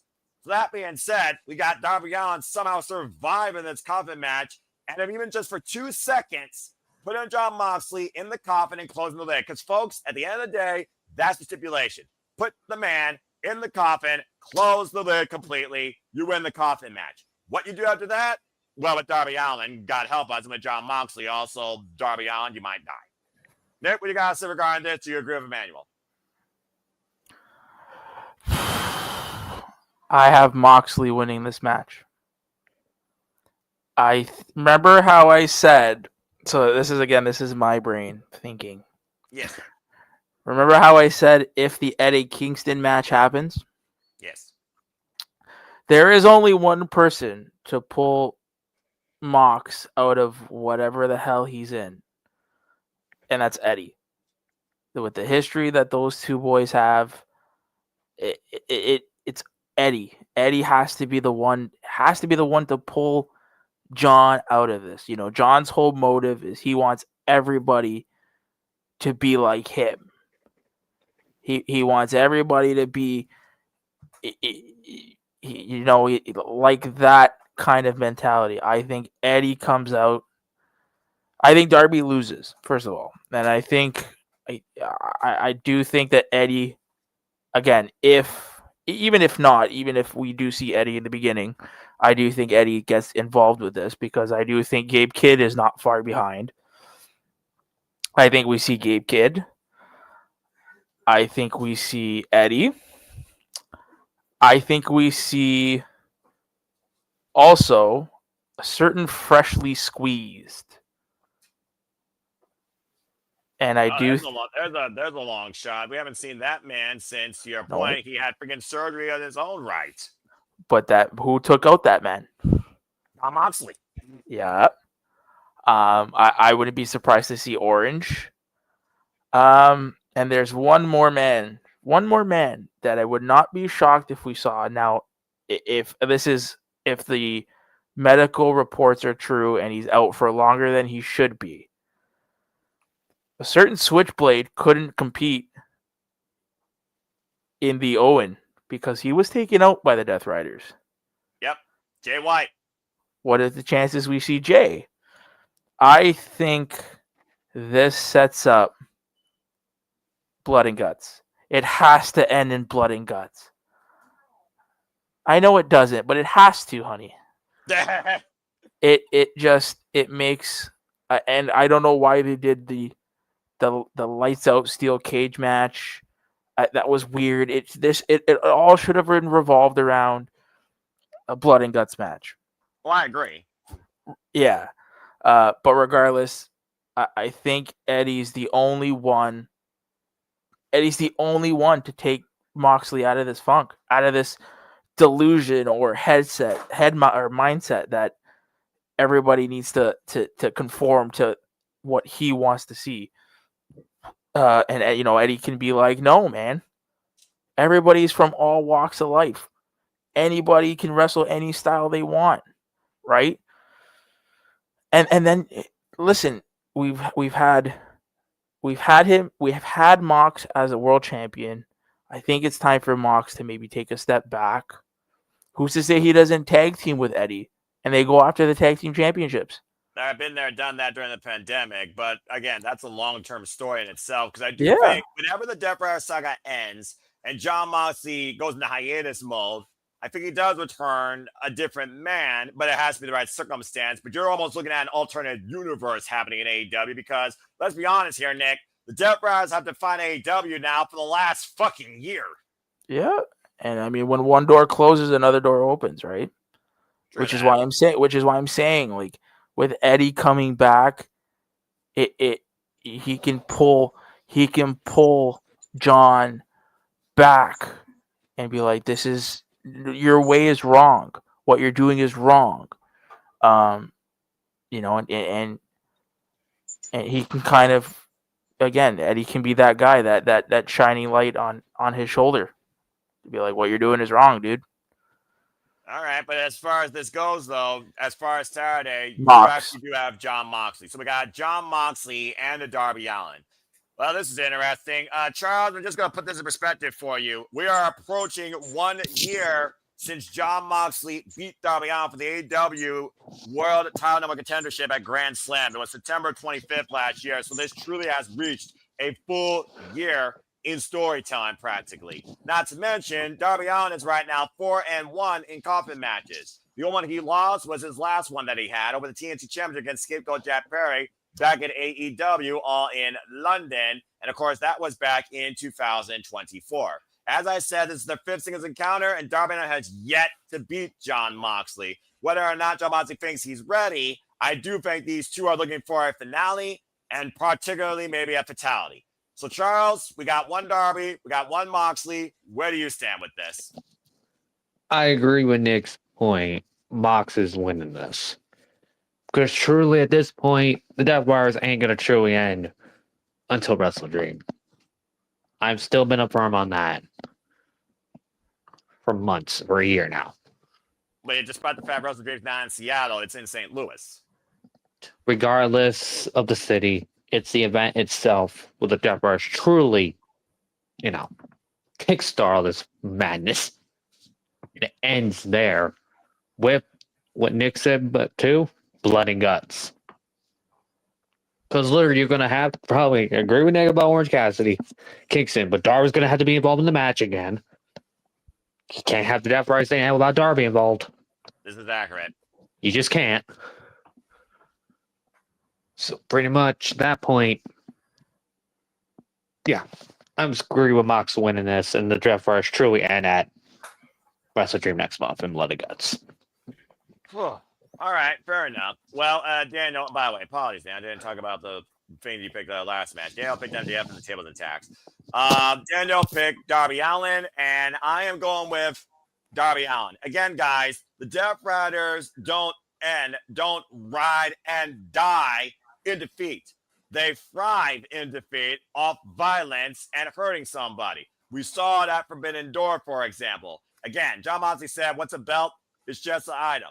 I don't necessarily need it to still hold true to my mission statement where I'm trying to literally cultivate this place to thrive and survive for generations of professional wrestlers to come. This place was built by wrestlers, for wrestlers in mind. And that's what John Moxley's trying to push forward here. The identity and the importance, the non-content, not just a fun, home-loving environment fulfillment of the professional wrestling business, how much he values this. And at the end of the day, even if Darby Allin gets John Moxley in the coffin, it's not going to be done with these two. I do think the end game should be Blood and Guts for the Death Riders as a unit. But as far as John Moxley one-on-one, he and Darby Allin need a legitimate end game. And I don't think a coffin match does it. There's too much insurance right now with John Moxley. You literally named all the Death Riders for a band, including one that's injured, the bastard Pac. And who knows when he's coming back, for example. Daniel Garcia is going to be in the building. Maria Shafir is going to be in the building. Gabe Kipachenko could be in the building. Yuta and Claudio are never too far away. No one is ever too far away from John Moxley. Ride and die with him. Not a leader, not brothers, builders, people on the same mission statement. That is the Death Riders at the end of the day. And Shafir, it would not surprise me if Shafir is on John Moxley with the lid open and that crazy mother effer does a coffin drop on both of them to close the lid on all three of them and somehow pop out and get the win. Who renders the decision here is what you're looking at in predicting the match. The aftermath, God knows what happens as we approach Wrestle Dream, title Tuesday, Homecoming, etc. But either way, I think Darby Allin finally gets a 1-up in decision for the first time ever against John Moxley in extreme stipulation. I got Darby Allin. All right. That being said, I pray that fire is not involved, as Rich Shot might be pointing out. And Ripshot, you crazy, bro. I appreciate it, though. Charles, I see your hand. What you got to say real quick before we move on? And besides, too, with the whole Daniel Garcia thing, I would not be surprised by the time we get Blood and Guts, it's going to be Yuta will be on the Babyface team against Death Riders. Yeah, the jury is out at the end of the day. What Heyman and Page told up with a Yuta when he spared his life in Chicago, but I do see your subtle foresight in that underlying story, John. You know, for people that say that there's not a lot of stories in AEW or you want more stories or maybe there's too many stories, the jury is out, but I'm seeing a lot of underlying cause and effect building in stories now and stories to come in AEW. Far more than some other places, even though they're long-term, but it's pretty much repeat with nostalgia. That being said, that's just my outlook again as I look at all things wrestling. But right now, I care about AEW, where I want to see them grow and thrive. Why WWE's got more than enough money where they could be lazy if they want, and they still won't die. So that being said, Darby Allin for the win. So we went split here. It was 2 Darbys, 2 Moxleys. I like that. All right, now let's move on and let's go ahead and talk about a real wrestling match. Bitch. Let's talk about this 3-way dance for the AEW Unified Championship. Len Mecca! Kazuchika Okada will defend the gold against the Alpha Kanosuke Takeshita. And yes, both men are members of the Don Callis family. You all are correct in that mission statement. And also, Mascara Dorada, let's not glance over him. Of course, we know Kanosuke Takeshita qualified, being Anthony Bowens last Saturday on Collision, while Mascara Dorada qualified last night as he beat the Beast Mortals in an incredible Lucha Libre match. And Kazuchika Okada, of course, who's now the first WWE Unified Champion under Continental Championship rules, has been the AEW Continental Champion for 548 days since winning the title in the Coca-Cola Coliseum in Toronto, Ontario, Canada against, hey, you remember this name? Eddie Kingston, back in 2024. But here is the big caveat to this whole thing. Definition of buffer and fall person. Nick pointed out perfectly. We're clamoring for it. We hear the holy S chants for it. We are going to get eventually, because there's only going to be one in the Don Callis family. What started as temporary might be temporary for somebody else in a whole different way, as Kanosuke Takeshita and Kazuchika Okada are on a collision course for a one-on-one instant classic. So let's just call it what it is. But that being said, let's look at the Don Callis family. Let's look at the outlook of the AEW Unified Championship. And again, keep in mind, Continental rules, there are no seconds at ringside. If anyone gets involved on any party's behalf, they are suspended or fired. Of course, this match will be a pinfall submission inside the ring. You know how it goes. There are no disqualifications. There are no countouts. It's a triple threat match. It's a 3-way. This is also the first time we're seeing Kazuchika Okada and Kanosuke Takeshita collide with each other on opposite sides. I don't think there's going to be an alliance here. As Don Callis likes to use statistics and says, I got 2/3 chance now to keep the gold in the family. Don Callis avoiding the inevitable. He knows that Okada and Takeshita will not coexist for eternity in this family. And let's keep in mind, no matter what the result of this match, Kanosuke Takeshita will be challenging for the IWGP World Heavyweight Championship at King of Pro Wrestling, either against Zack Jr. or Ren Narita. All right, so let's go ahead and give everybody's thoughts towards this match. Let's see here. Emmanuel, I think, started off the last one, so I think this time we would go with Charles here on this one. Charles, what's your outlook on the AEW Unified Championship Triple Threat? I think we all know what's going to happen, but what's to come is the excitement. But go ahead, your prediction. Dorada's only here to get the pinned in this match. That's literally the only reason why he's here. Because you can't pin Takeshita. You can't. And Okada's also not losing the belt either. So you kind of in a what the world you do here, but at the end of the day, Khan's going to retain, but what's going to happen after the match is going to be way more important with Takeshita and Okada. So I go Okada pinning and the Riders getting pinned. That's already, the foregone conclusion. Yeah, there you go. And let's keep in mind, Nick, last year at All Out, this was teased when we had a fatal four-way match with Kenosuke Takeshita, Kazuchika Okada, Mark Briscoe, and Orange Cassidy. And of course, Kazuchika Okada won, wiping out Orange Cassidy with the Rainmaker and pinning Freshly Squeezed to hold on to his championship. And for those that don't know, Kazuchika Okada, he's already defended this title against Michael Oku, the freaking former, if not already still, Repro British Heavyweight Champion. So, Nick, what do you got to say regarding this match that you haven't said already? Because I think you pretty much covered this cause and effect prior to this, as this was the other match you were talking about regarding the Don Callis family, as we're in Don Callis family match 2 of 3. Go ahead. You're muted. Botch. Takeshita, he's gonna hit the raging fire. Very good. He's gonna hit it, and just as he's going for the pin, he gets taken and gets thrown right out. Ah! And then Kazuchika Okada steals the pin. Exactly. Takeshita's gonna be pissed. It leads to our eventual one-on-one. So I have Big Kazoo winning it. The big match. Beach. Emmanuel, do you need to say anything further, or pretty much is it the same thing across the board? Because I'm going with Okada. Yeah, I have to go with Okada as well. Like I said, this is the filler pay-per-view. It'd be shocking if Okada did lose this title, but that's not the angle Tony Khan has. So, I agree with Nick again. I could see Okada throwing him out and gain the title, and that's how you cause tension between the Callis family and they kind of have to pick sides. Who he leans who is he going to pick? Who's going to be out?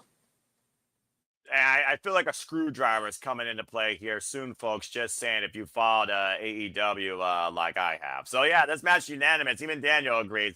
It's Kazuchika Okada. We're just waiting when the Alpha goes babyface because everyone wants to see the Alpha going to become one of the faces of AEW and has every potential in the world to be that, especially against a rival like Kazuchika Okada.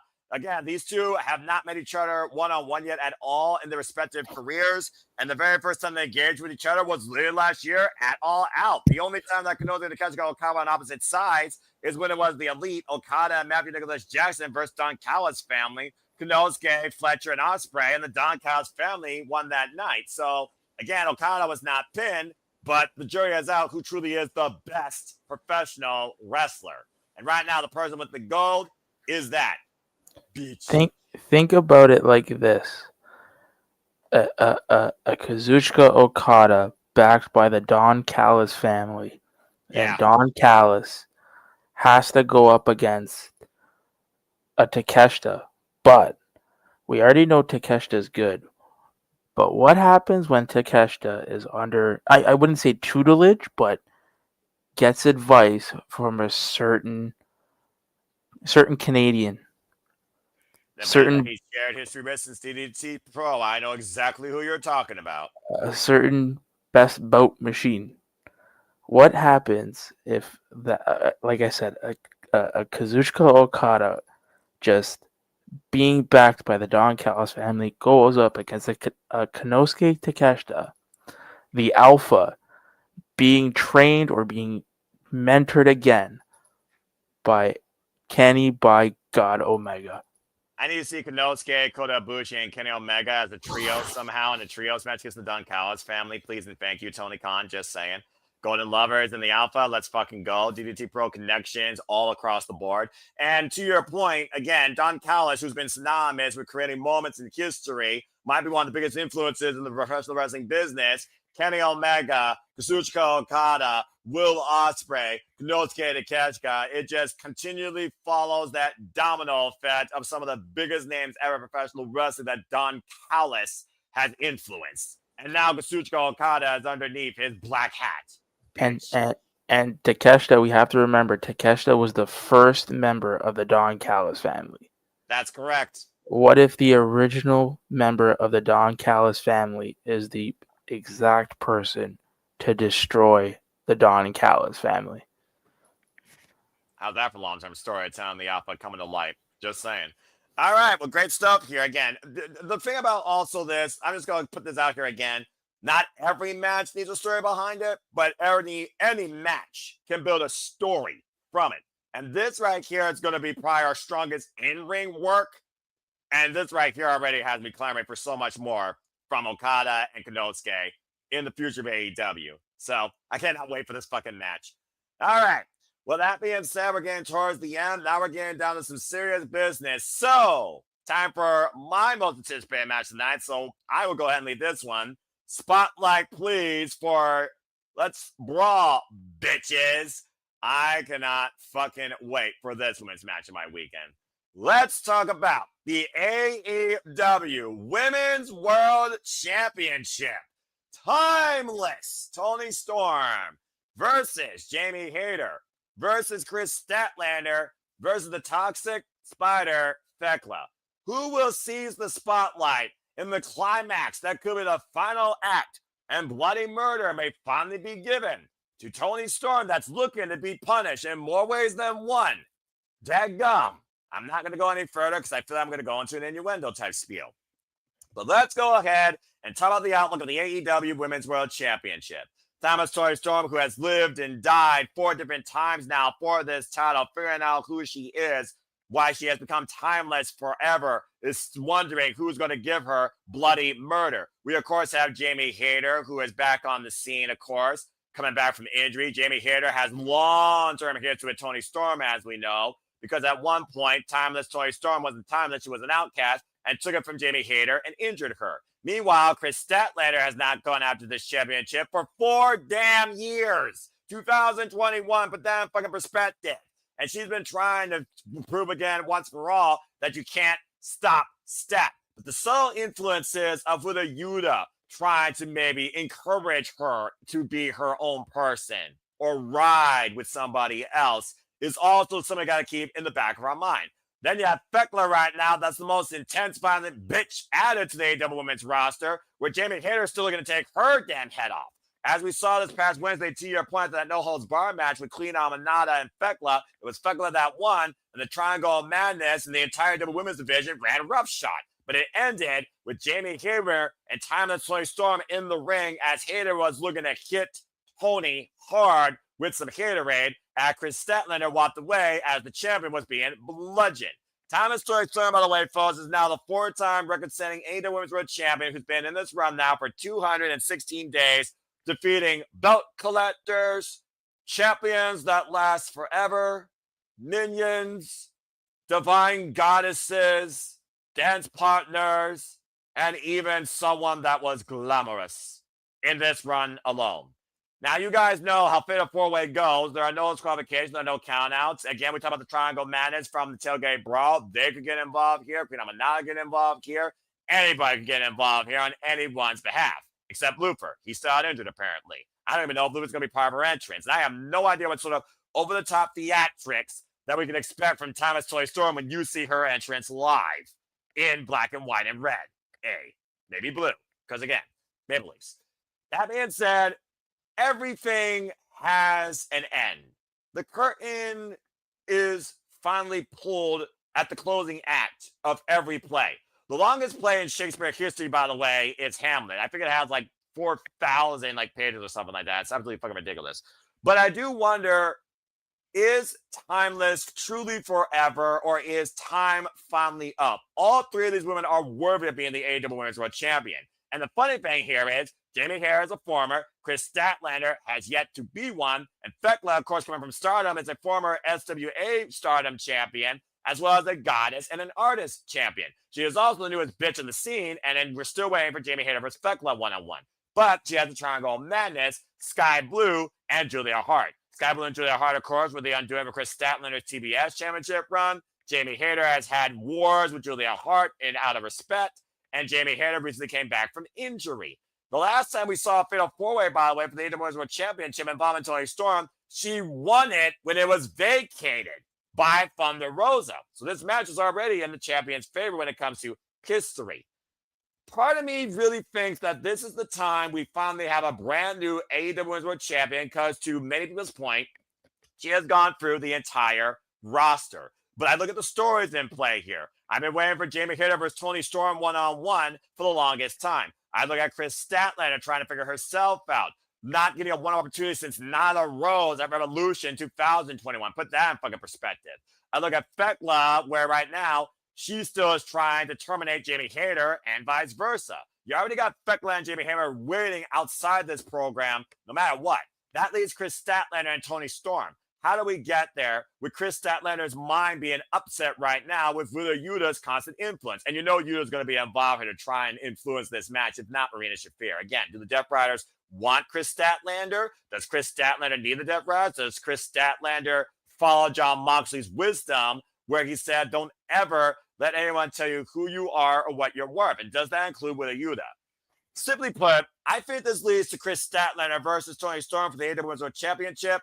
And the only way we get there is if Timeless Toni Storm retains. I do think Timeless Toni Storm retains, and as far as who eats the fall, that's the tricky part because Jamie Hayter just came back from injury. If Chris Statlander eats a fall again, she might as well go backstage to catering. She'll be at the bottom of the totem pole unless she forces the champion's hand. She tried to seize the spotlight last night. We saw what happened there.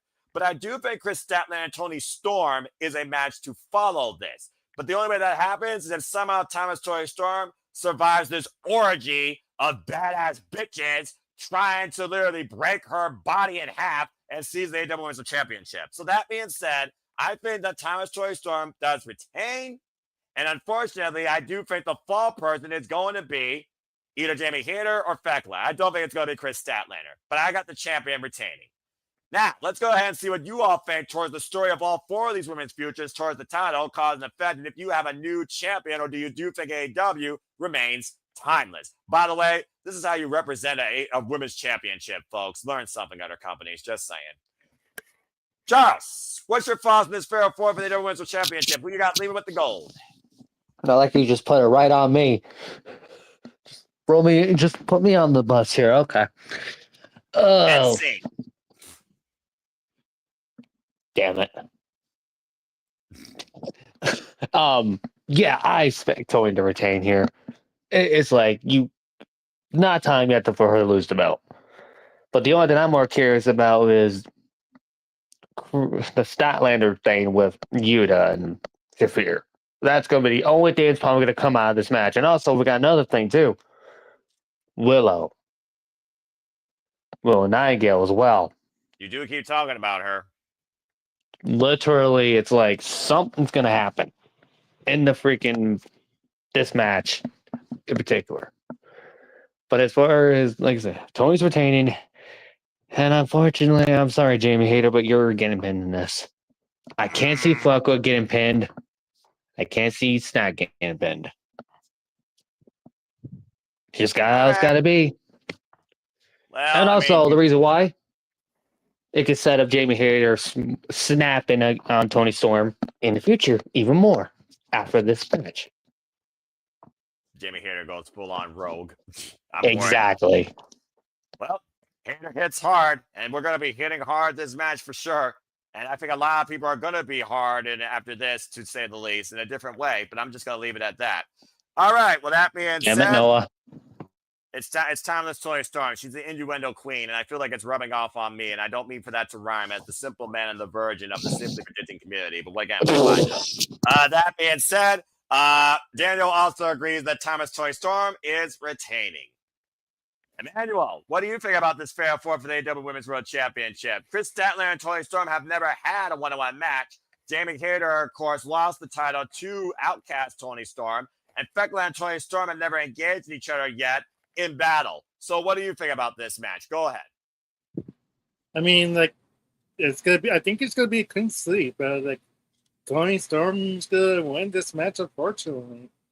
Now, who eats a Except pin? unfortunately, damn. It's true. Like, there's nobody in Tony Storm's level at this point in the AEW women's roster. Like, we give There's it probably credit. nobody on her level in the freaking wrestling business right now in the women's freaking wrestling world.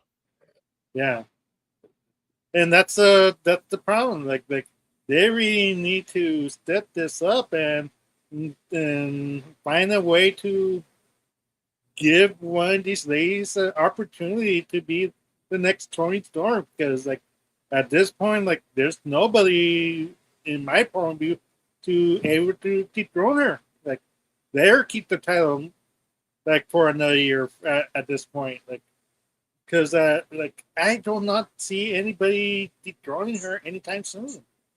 Until then, like you, like it doesn't matter who you put in against Tony Storm.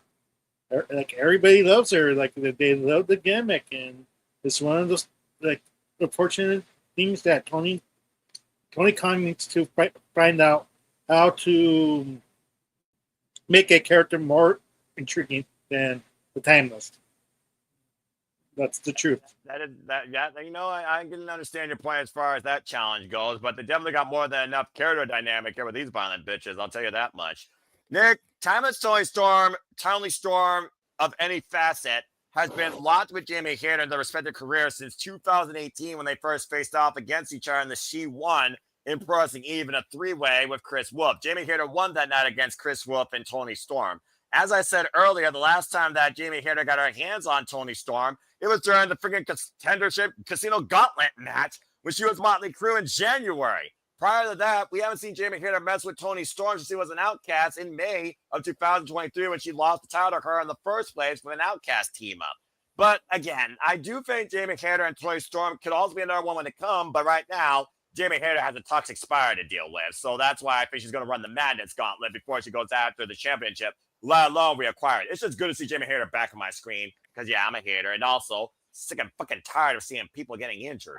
So that being said, Nick, what do you think happens here? You saw, we called, of course, what happened last night. It was Thomas Tony Storm and Jamie Hayter in the ring. And we did see Hayter hold off the Haterade for now. Statlander watching on from the back while madness ensued, while Thekla, the Madness, and the brawling bitches galore from the tailgate brawl brawled in and out around the ring as the world stood still inside.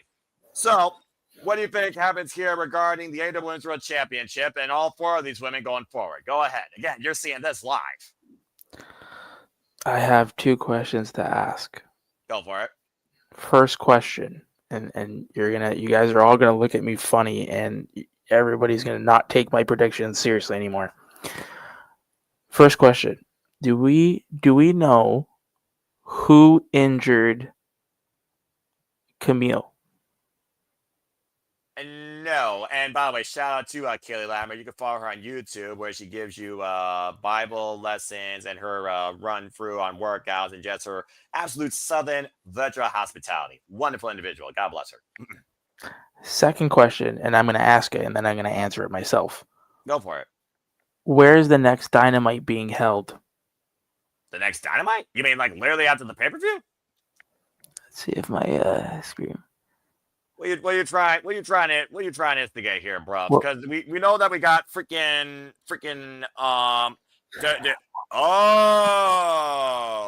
I think Pittsburgh, Pennsylvania, to your point. I think Statlander wins. She pins Tony. Jamie gets taken out by a returning doctor. Why would the doctor will see you again? And I have a feeling Camille plays a part in this somehow. Grabs the straws, but I do like the fact you did bring up Dr. Britt Baker DMD because she was also Chris Statlander. Actually, I take that back. She was, I believe, Britt's last match, if I remember correctly, for the TBS Championship. it just makes, I don't know. I might be grasping, like you said, grasping at straws, but You may be. I can see Britt coming back, costing Jamie the title. And then maybe they work a feud. Um, I see Chris winning the women's championship. With Yuta's help, and she kind of realizes, what, if I follow the Death Riders, this is what it gets me, the world championship, right? And we saw Willow talking to Harley, telling Harley, you can't trust Stat. If I know anything, you can't trust Stat. Yeah, she did warn her. And I think that's all just it's all tying together. I think, the end goal here is, get the title on Chris, but it's also Chris and Willow being a tag team because you're gonna need tag teams when those new tag team championships get unveiled. So there's one team right there. I mean, Shafir and Statlander could be another team in itself, and I've been waiting to see those two mix it up. Well, I think that will be a team. I think they will be a team, and then Chris will lose the title. Then they'll realize that they have no use for Chris without the title. They'll turn on Chris, and then the only person to save Chris would be Willow, and then that's how you get Willow and Chris together. But I think Chris is winning. I think Stat's winning, and she's pinning Tony Storm. That'd be a hell of a moment. Part of me wants to see that, but I do think it'd be more justified for her to be her one-on-one, because I do think a fatal four-way leads to more stories. I talk about your friends being buffer, fall person. I look at fatal four-ways the same way. Buffer, fall person, continuate. The continuate I look at is Jamie Hayter against Fekla, while Chris Statlander has her eyes on the prize. She only has one thing in mind, and that's winning the AEW Women's World Championship and proving that you can't stop Stat, damn it. And until Stat has the gold, all that statement is self-bravado. But I do like what you're going there when it comes to trying to bring Willow and Chris together, looking at the outlook of the future of the AEW tag division with the titles inevitable. But at the end of the day, Saturday, I don't think Thomas Toni Storm loses this. She called for bloody murder. At this point, she's just waiting to literally have more testosterone thrown against her. So I don't know. I just don't think Toni Storm loses this Saturday. I don't. So that's why I think she retains. But I like the fact that you did go with something different. But the rest of us are right now still saying we live in a timeless era. And if King was in the chat, he'd probably be saying the same thing. Emmanuel, I do see your hand real quick before we move on. We got 2 matches left. What you got to say? Yeah, I would agree with Nick, but it has to be a one-on-one to make it mean something for Toni Storm to lose. I mean, it'd be kind of like a cheap, Victory. like her losing the title just in a pitiful way. It has to be 1-1 in my point of view. I will counter your argument. How did Toni beat Mariah for the World Championship at Grand Slam Australia? It was a one-on-one with an inside cradle. So I mean, she could do it. What happens if Stat? What happens if Stat wins it with an inside cradle? The biggest package versus Stats package. Good grief. Okay, that just sounds wrong in context, actually, just saying that. Damn it, Charles, shut up. Shut up, Charles. Don't give everyone those ideas. Come on. I had to wheel James in and Ryan back on the MLW thing. I don't need to do it to you now. Come on. We're not going there, all right? Thomas Toni Storm might be the innuendo queen of promos, but this match is not brought to you by Blue Chew or Viagra, thankfully. Dadgum.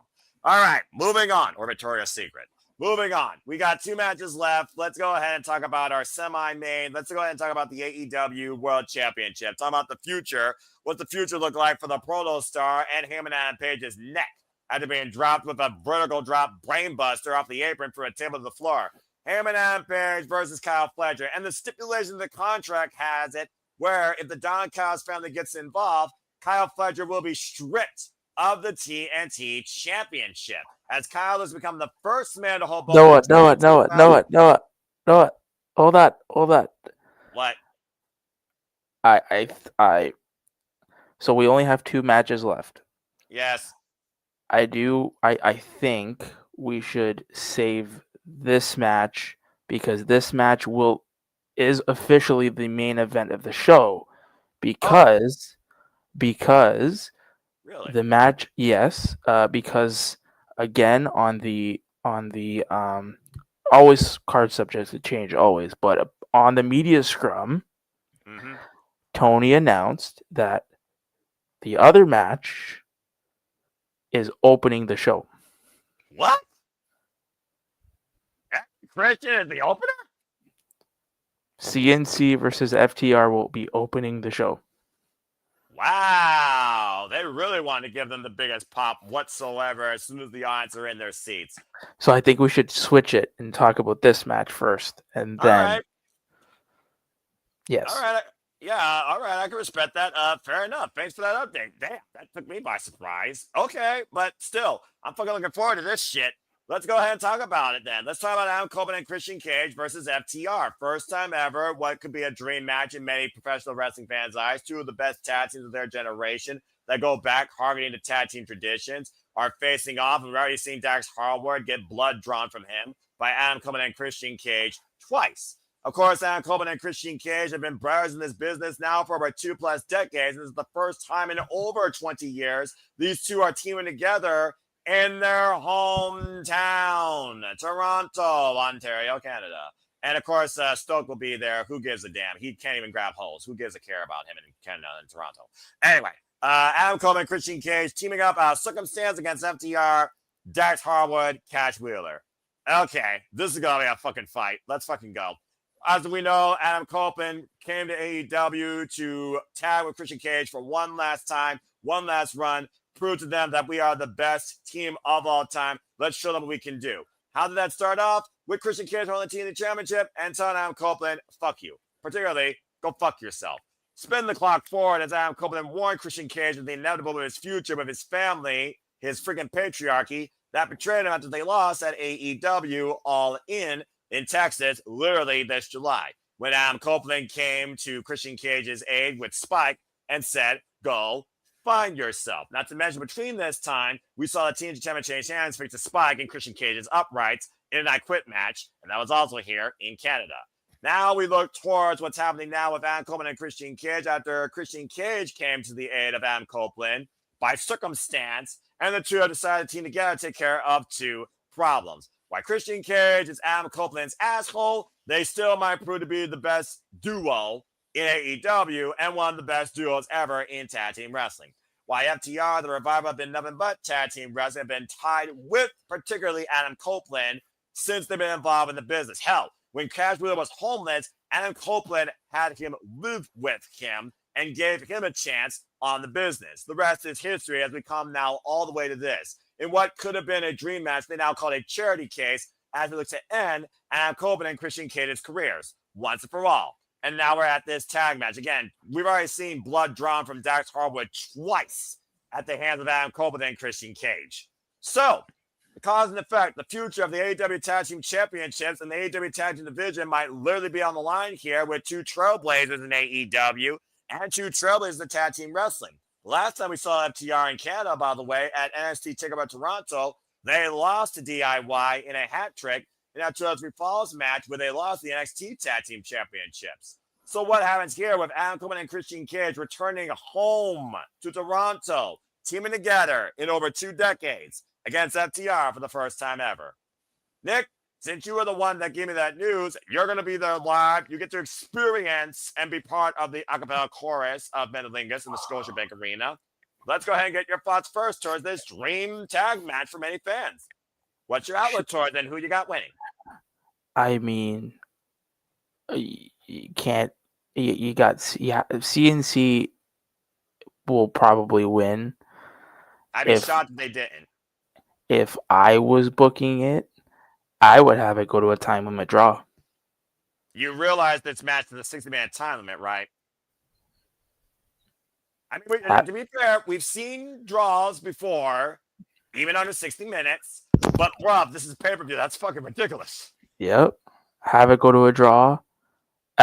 I would have it go, because, again, it's like I said before, natural progression.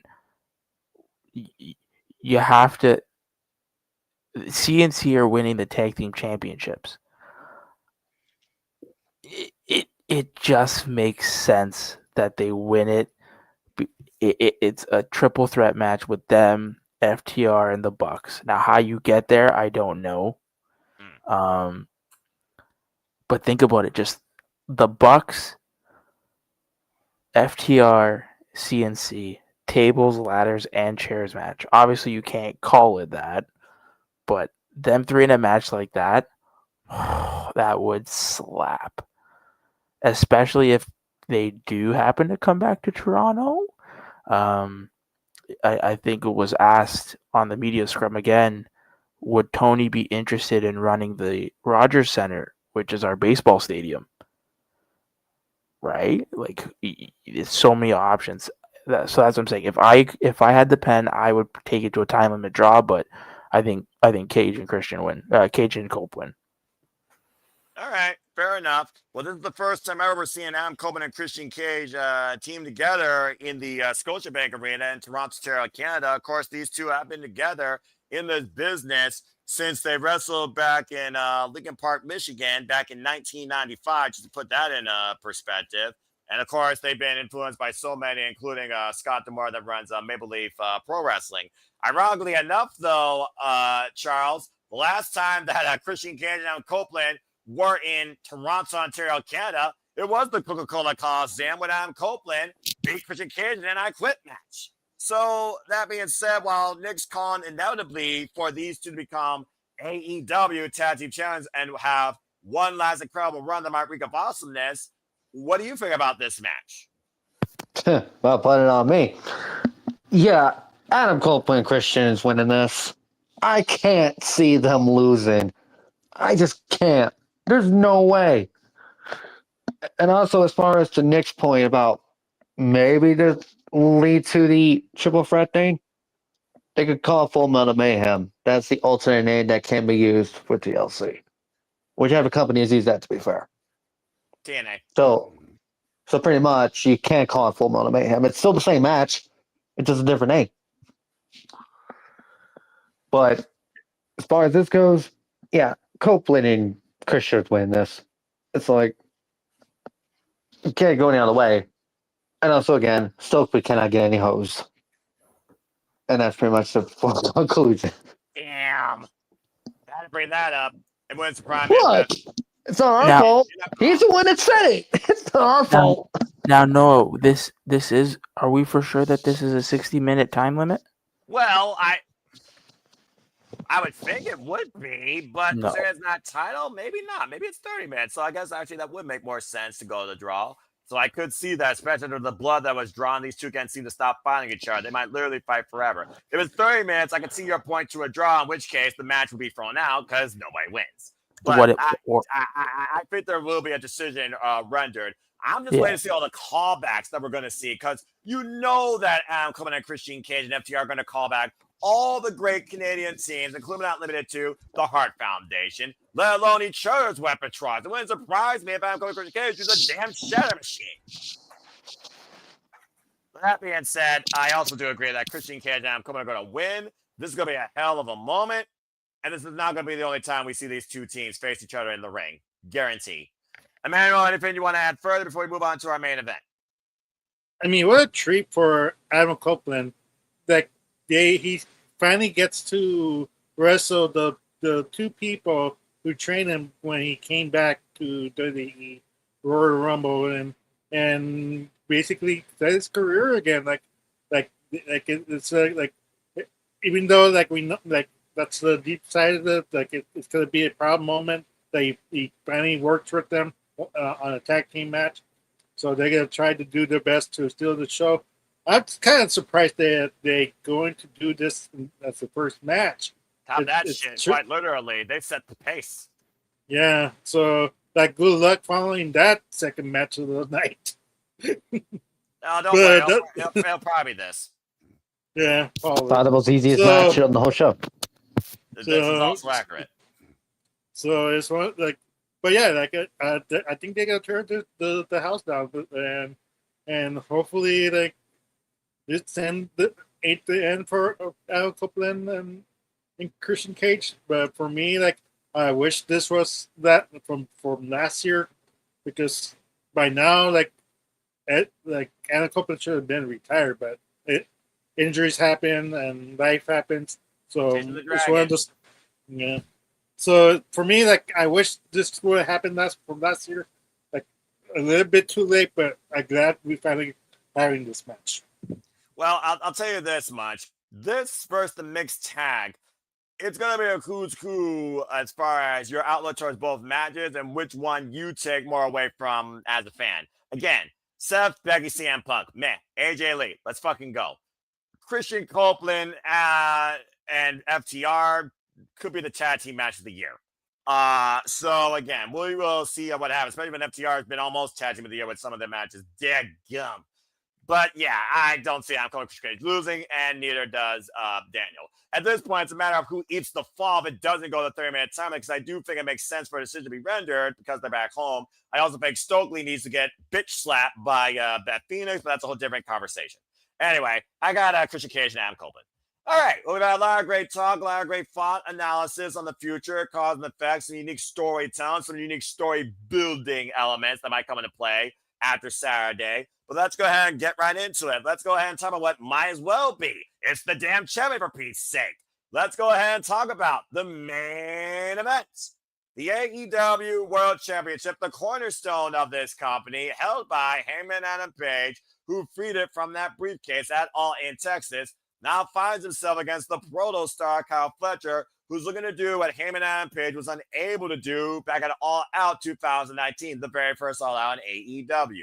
Seize the AEW World Championship, and in addition to that, also hold the TNT Championship. A caveat was added to the contract, though, that if the Don Callis family gets involved, Kyle Fletcher will be stripped of the TNT title. Hangman Adam Page, of course, is also fueled by pure animosity after what was done to Kenny Omega, but Hangman Adam Page also suffered the same fate last night in the freaking September to Remember ending shot. However, it doesn't look like he was taken out on a stretcher. I think Kyle Fletcher let him survive so he could take the title from him. It is one of those things, though, looking at the parallels here, how much Hangman Adam Page says he sees a lot of himself in Kyle Fletcher. Thinking he's ready for this opportunity, for this moment. But this will also make you or break you. It could destroy you. Look what it did to me. You think about Hangman Adam Page, who did nothing but drink through the pandemic to finally beat Kenny Omega to win the AEW World Championship. Then after that, the personal turmoil, the hell he had with his lifelong rival, Stuart Strickland. Went through 2 years of absolute internal turmoil, pain, and torture, emotional distraught before coming to light after winning at Double or Nothing the Owen and seizing the AEW World Championship back. Trying to be the champion that AEW fans and himself always believed he could be. But now he has Kyle Fletcher looking to seize that opportunity. And again, the Don Callis family might literally own All Elite Wrestling if Kyle Fletcher wins and creates history. In a match that literally defines what could be the leader of this generation in AEW, with the standard bearer of AEW's identity as we know it, it's the first time ever one-on-one encounter. So let's go ahead and give our thoughts on the AEW World Championship and Kyle Fletcher for that matter and his future. And we will start things off with Emmanuel here with this match. Emmanuel, what do you think about the AEW World Championship match here? Hangman Adam Page, Kyle Fletcher. Do you see Hangman Adam Page retaining? And what the fuck happens here? What do you think? Yeah, I have Adam Page, retaining this title. I mean, like I said, like the rest of the matches, this is just build an opponent. This is a way to build to make sure for the viewers, new viewers, and old viewers to have Kyle Fletcher stand out. He's gonna be close, but he's gonna just narrowly just miss it by her, because he still has the TNT title, but what happens if he does win it? Does he defend both titles now, Noah, or it's not the first time we've seen a belt collector defend multiple championships. Hello, Kenny Omega, TNA World Champion. So I wouldn't rule it out if it happens. So yeah, it's. I don't think that he's gonna have Kenny Omega run, but it'd be a great treat to see that. But the Cowboys gonna retain it. Yeah, about to say, we've seen how far him and Adam Page was willing to go, willing to sacrifice to get back the AEW World Championship. So I kind of don't see him losing either, to your point. All right. Well, that being said, Daniel also agrees with both of us so far that him and Adam Page will retain. Him and Adam Page has now been the AEW World Champion now for about 70 days, while Kyle Fletcher, still in the prime of his career, the proto star, 26 years of age, has already been involved over a decade in the business. Formerly was compared to Will Ospreay, former member of the Open, former tag team champion, has really stood out on his own as a future top star of this business, in my opinion. Charles, what you got to say regarding this match and Kyle Fletcher's chance that he's taking here to become the AEW World Champion? Before that stipulation was added, I was still gonna say Heyman, but only due to DQ, so Kyle doesn't get pinned. But once they added this stipulation, it's like, well, Kyle Fletcher's losing clean as a whistle. Like, wow. All right. So only the TNT champion. Like, jeez. But yeah, Heyman's retaining, clean as a whistle. Just move the hell on from this.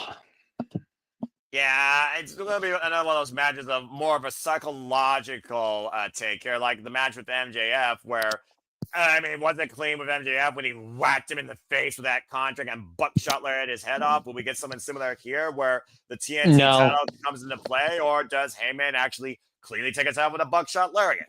That's what's going to happen.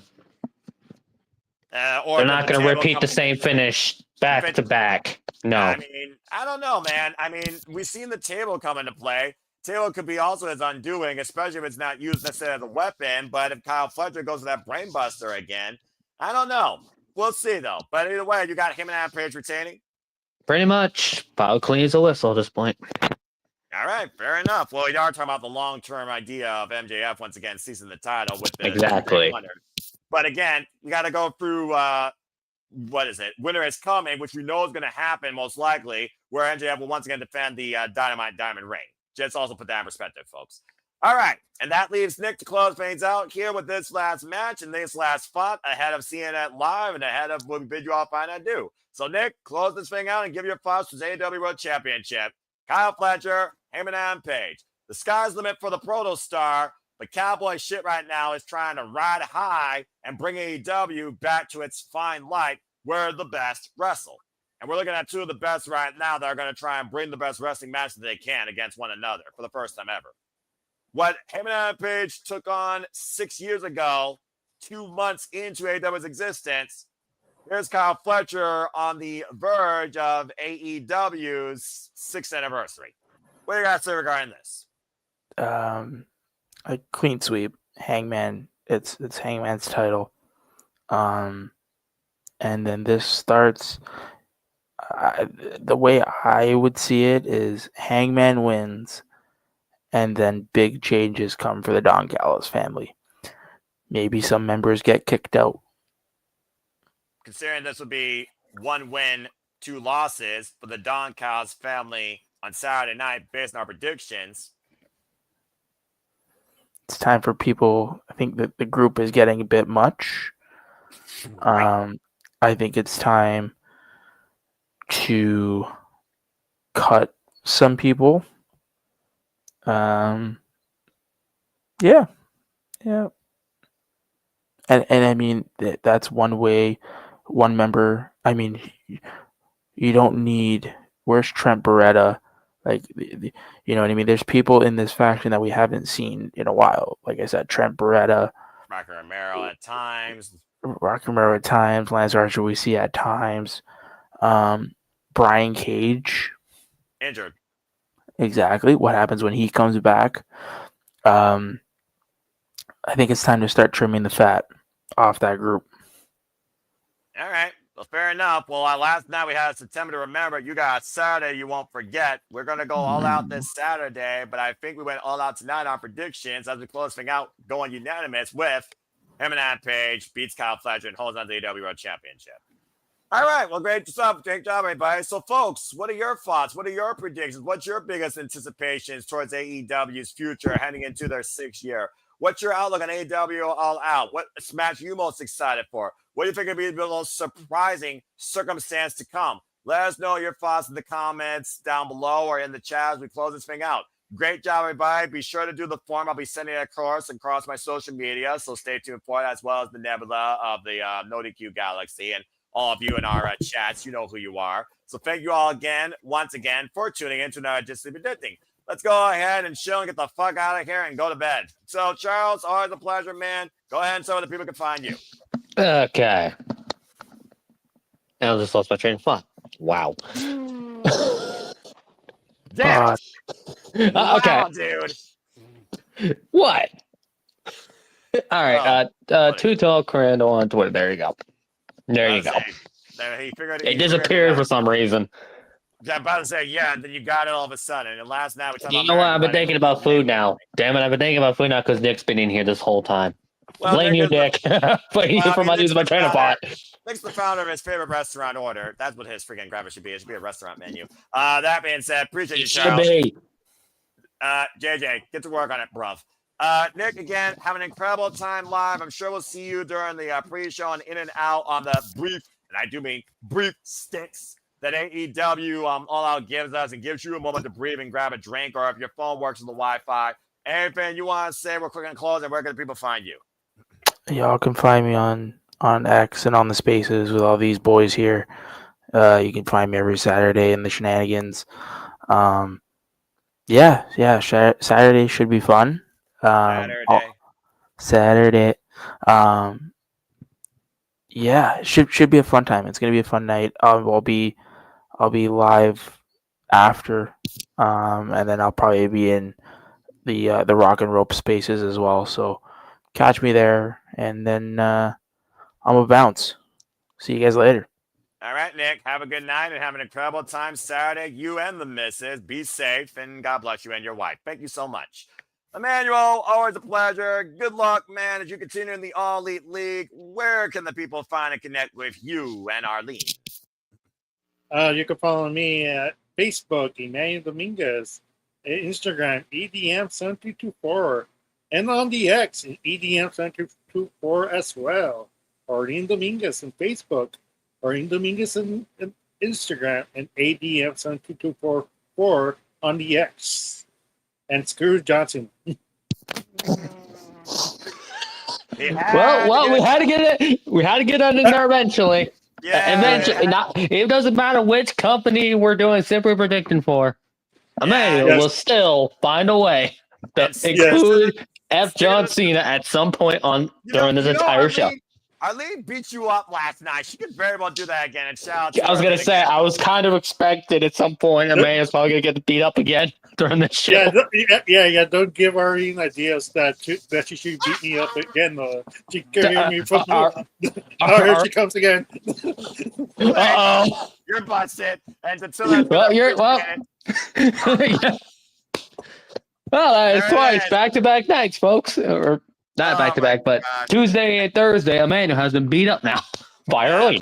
I'm sure it won't be the last night, I assure you. Try to get more subs for a good friend, which hopefully you get to him next, Noah. Yeah, exactly. Shout out to the Rangers of Wrestling, the biggest John Cena fan I know, my NOLA partner, my TNA faithful friend, and also an outlook on all things wrestling and Power Rangers. Follow her at Rangers of Wrestling. Appreciate you, as always, our mighty Morphin Pink Ranger here at the Sibaba Studios. And follow Sibaba Studios. We got an X now, so follow us on the X if you choose to further engage with us, know what upcoming content and coverage that we are going to do outside of Saturday. And outside covering this, Emirates Blues, stay tuned, of course, for the weekly moderated conversation Wrestling Madness. That is the Saturday Shenanigans, usually hosted by the Renegade of Wrestling, JJ Williams. Whether or not he is there, whether or not I have to do it, Lord help me. Stay tuned for more on that. Well, if Noah has to host again, we're probably going to go back to France again. If Noah hosts again. We are not doing that. We are not going Francais because we're in Toronto, Ontario, Canada. We're still no. Yeah, we're probably going to go back to that again because Walter's probably going to use the hell out of it, and you know I'm right. I'm gonna delete it because, as far as I'm concerned, we're not going back to France after what happened back in Clash in Paris, which was very. Look, that was the greatest night ever. Shenanigans, come on. Hell, you all caused me to freaking break, freaking fucking madness. You're the one that brought it into the first place, and you all abused it. freaking mid-show got abused by a gimmick, to say the least. Anyway. Hey, you loved it. You loved it. So come on. Oh gosh, you're like saying getting down with the sickness. Not. Just- All right. Just thank God there's no European music right now playing right now. Don't give Walter ideas. He might be a And now, so maybe, okay, let me see. I'll go on my Twitter feed now and DM Walter that idea. Thank you, Emmanuel. God bless it. Whether you're spending in American or Canadian, here's the money you'll be spending on this weekend, to say the least. Whether you're watching WrestlePalooza, AEW All Out with us, both or one, again, it's your choice. Again, if you all want to find and further engage and connect with me, find me on the X and on YouTube once in a while. I'm not social, but I'm always predicting and booking. As a Simple Man here at the Simple Lab Studios, follow me on Fox 90 Scene on the X and on YouTube for all things professional wrestling. I am a Simple Man and a lifelong fan of professional wrestling. Want to give a shout out again to Rib Shot that was in the chat. Appreciate him as always. Please follow his content. Thank you, Matt. Thank you, Darren. Thank you, Daniel, for your predictions and outlook also here. And thank you all that are still tuning in live. As I, of course, leave you with this, as always. There are no winners, there are no losers, there are no bears. Just fans of fans of this passion we all share. At the end of the day, support not only respect each other, protect your mentality too.